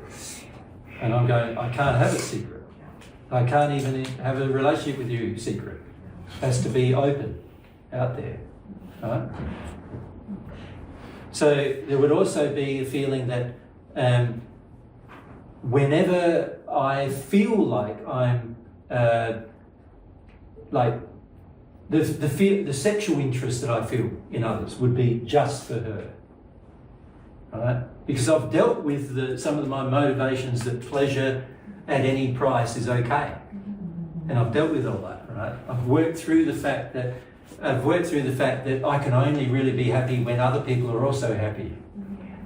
And I can't sacrifice other people's happiness for my own happiness, right? In the sense of I can't cause unhappiness for others, in the sense that God's definition of unhappiness for others, not their definition, but I can't cause it. In other words, I can speak openly with Mary and the family and everything about wanting to have a relationship with her. That's not me causing their unhappiness. What would be causing my unhappiness is trying to have a relationship with her in secret. That's going to be causing their unhappiness because I'm lying, right? And I couldn't do that, right? But I'm perfectly okay saying, Mary's the girl I want. Even if Mary herself doesn't want to hear it, right? And if I felt from Mary she didn't want to hear it, I wouldn't even tell her. But if I felt she wanted to hear it, then I would tell her. Right? But then I wouldn't expect her to have a relationship with me, even though I've told her. Right? Yeah. I would let her make her own decisions and her own choices and respect her free will, respect the free will of the people involved as well. Yeah. But I also wouldn't put up the rage and anger of people condemning me for my action. If my actions are taken in harmony with love, then there's no need for me to feel guilty about my actions. So it wouldn't be outside of God's laws for, in that scenario, for Mary, who's in this hypothetical family, to have feelings for another man like yourself. Look, in the state where humans are in, most of humans are completely confused about their own feelings. Isn't that true?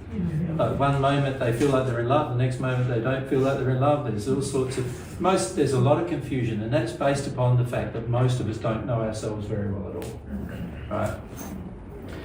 It does require me, if I'm going to act in a loving way, to come to know myself and know what God's laws are on certain issues. It does require me to do that.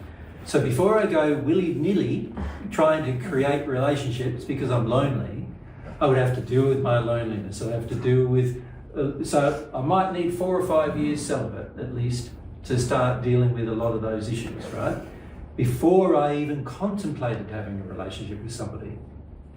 You follow? But once I've done a lot of that work, and now I feel like I'm ready to attract my soulmate into my life, well, it could be that my soulmate is married. And it could be that my soulmate has children. And it could be that she's in jail. And it could be that, you know, I don't know where she is, right? She could be anywhere. Of course, as I've mentioned before, the two soul halves are attracted to each other even at birth, so naturally it's pretty common that they're in the same country as you. And common, really common that they're quite nearby, like within a few hundred, within 50 or 60 miles of you, you know, oftentimes. We just haven't met them yet. We haven't drawn them into our life yet. Now, under those circumstances, if I'm growing and changing, the only person I'm going to want to have a relationship with is my soulmate. Because to have any other relationship would be against the design of my soul, therefore a sin. Right? So this is something that we were asked in Canada, I think, wasn't it? We asked about this. Everywhere. Yeah. Is it a sin to have a relationship with anyone other than your soulmate? Yeah, Canada, yes. Fundamentally, the answer to that question is yes. Right? Because it's against the design of your own soul to have a relationship with anyone other than your soulmate. However, most of you don't know who your soulmate is, and many of you are in a relationship and you don't know who that is. Who the other half is. Under those circumstances, well, you have to do some sincere work to work it out. Well, you have to work out who you are. Everyone on earth doesn't even know who they are. Yeah. So you can't really discern who your soulmate is until you've done that work. Yeah.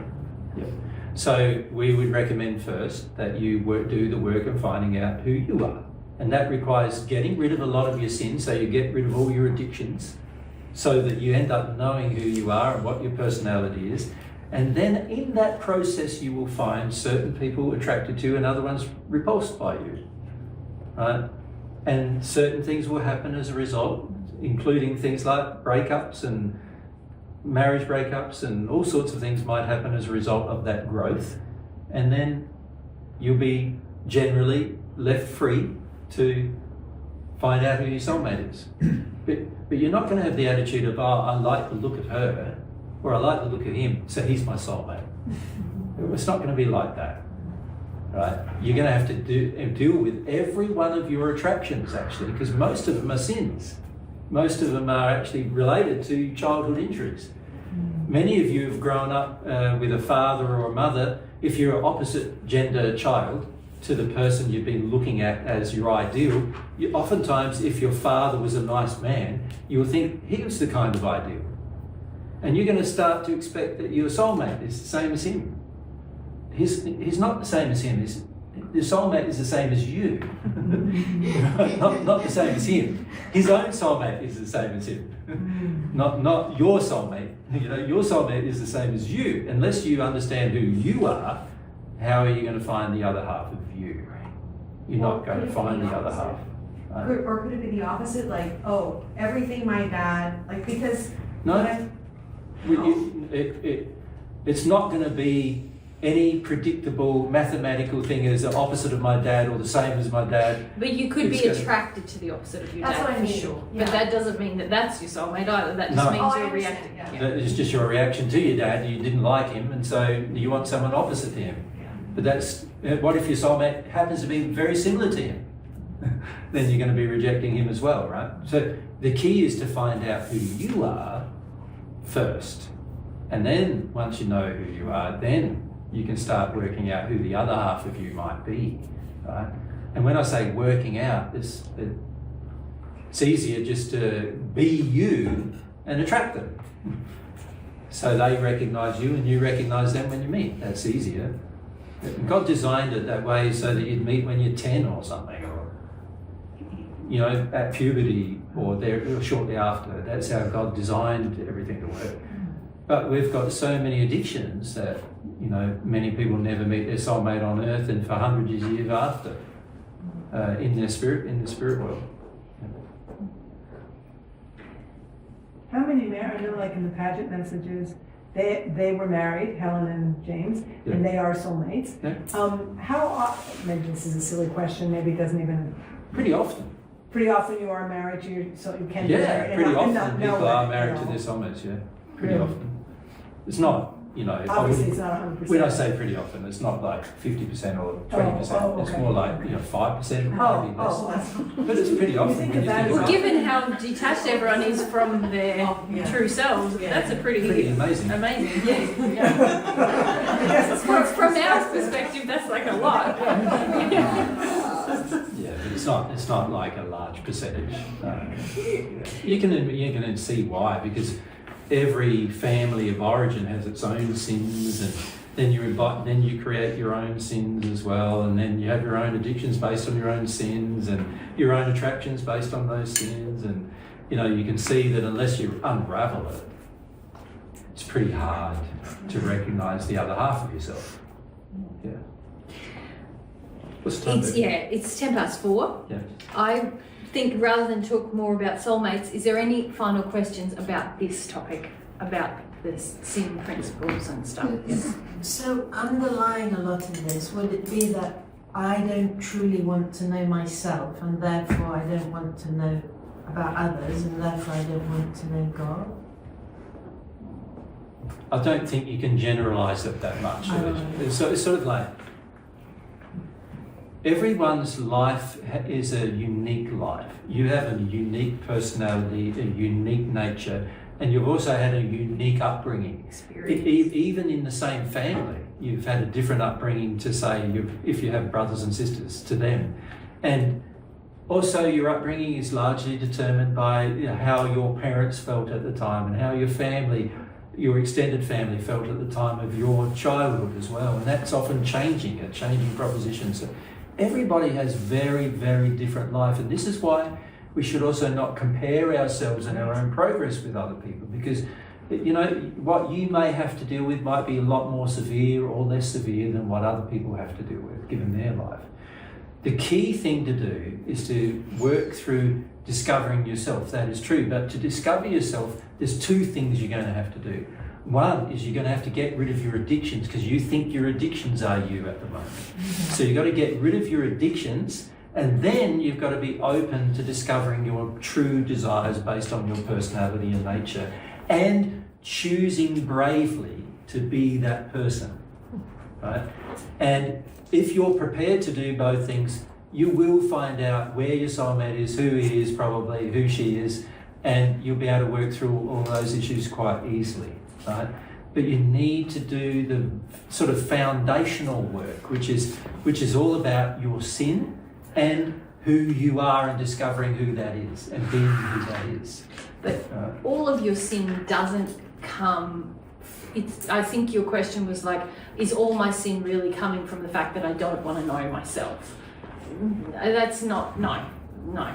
It's too simplistic. It's true that a lot of your sin comes from not wanting to feel yourself, right? To feel the emotions that are within you. A lot of sin does come from that. But that's not, as you've seen, the only sin we have. A lot of the sin we have, we're creating because of the choices we're making, the decisions we're making, how we've used our will over the course of our lifetime, what we've chosen to do, the little tiny decisions we made that led us down a path that often was to our own disadvantage, but also to the disadvantage of others. These things all play a part, and this is why, unfortunately, sin is such like a labyrinth it's like a puzzle or a labyrinth, and God can help you, unpuzzle it all, or you could say join all the pieces of the puzzle together so that you understand the full picture. I quite often think of sin as like, you imagine like a 2,000 piece jigsaw puzzle sitting on the table, and it's all the same colour, or it's at the beginning it all looks like the same colour to you. You know, Wow. and it's sort of like, oh, this is going to be a long-term proposition. And, you know, there needs to be some way, you know, you can get some help, and God will give you some help in terms of understanding, oh, this joins with that, and this joins with that, and this joins with that. But you're going to have to be pretty sincere about doing the puzzle. You're going to have to be pretty sincere about engaging the process of that puzzle. And in some ways, it's a measure of your sincerity as to whether you're willing to do it, isn't it? Can you see that? It's like, okay, if sin is the main cause of not only my pain and suffering, but also the pain and suffering of others, then surely if I was sincere, I would love to be able to unravel and build the picture, unravel the puzzle, build the picture, so that I understand what I've done, and so that I can correct what I've done. If that was a true desire on my part, I would want to do that, right? The difference between God's way and the human natural love way is that people generally on the natural love path don't want to do it. And so the law forces them to do it. The law of compensation, the law of reparation forces you to do it. The people on God's path get to the point where they want to do it. And that where they want to repent because they know that it's going to lead to happiness, not just for them, but for everybody around them, the people they interact with. It's going to lead to further happiness. So the main difference between the two paths is whether you're sincere about wanting to do it, wanting to address the sin. Make sense? And if that sincerity exists, you will desire to unravel the puzzle. You would desire to build the picture of what's gone on in your life. And in the process of building that picture, you will come to see the final picture. Right? You will come to see, instead of seeing your life as a whole heap of disjointed and unconnected events, you'll start to see, this led to that, and this led to that, and this is why I did that, and this led to that, and this led to that. And you also start understanding in the process your personality and nature, because you go, that piece of the puzzle there, that piece of the puzzle wasn't a sin. That was a bit of what I was really like there, you know? And you start to discover all the pieces where what you really like as well. And so what you do is you end up in this place emotionally where now you understand all of your career, right? Whatever, how long that was. But also you understand your personality and your nature. And you also start to understand how you can be more of that and how good that is. That you've got a unique personality and nature and you can be more of it, right? And you start to understand how everything fits together. You become not just aware, but you become so awake that you see everything clearly of what's gone on in your life and why it went on and why there were certain people involved in your life and why that happened and what they were there for, how you attracted them and how you either harmed them or helped them, or how they either harmed you or helped you. You'll see everything about it, and it's very enlightening.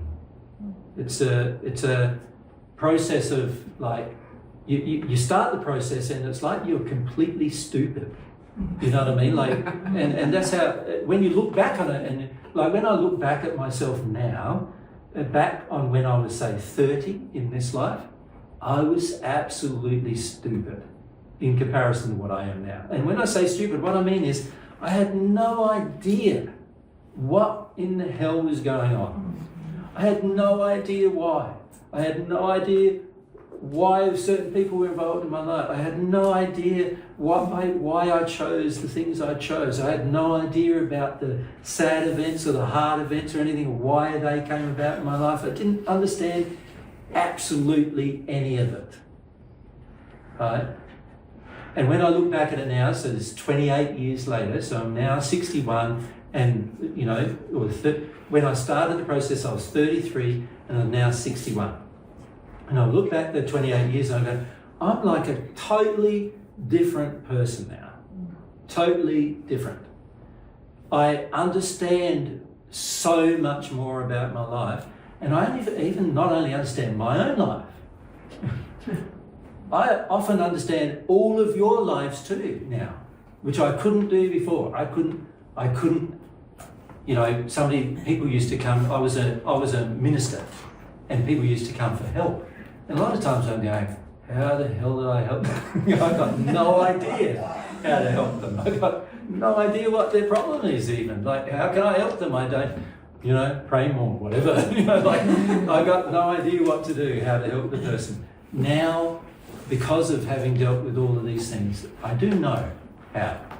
Does that make sense? Mm-hmm. So you get this level of information and understanding that's way beyond what you think is even possible, but only if you do the work. Right? So there's huge advantages in doing the work. Yeah. And maybe we should leave. Yes, just final note, putting that puzzle pieces together, that's all emotional. Yeah. Your brain does not have the capacity. It's too complex a puzzle. You know, your brain will try to keep up and try, but really you won't see all that interconnectedness with your intellect until you are in that process emotionally. Yeah. Even people in the sixth sphere don't see it. Right. Even who've had thousands of years experience of life don't see it. Mm-hmm. There's many times when I've met a sixth sphere spirit, we start talking, and within a short period of time it becomes plain. He doesn't understand what happened in his childhood. He doesn't understand why. Right? Just becomes very plain. And it's because when you start connecting to God, you're getting God's assistance to help you see everything. Mm-hmm. It's just wonderful. Yeah. But we need to probably finish today there. Huh? Thank you.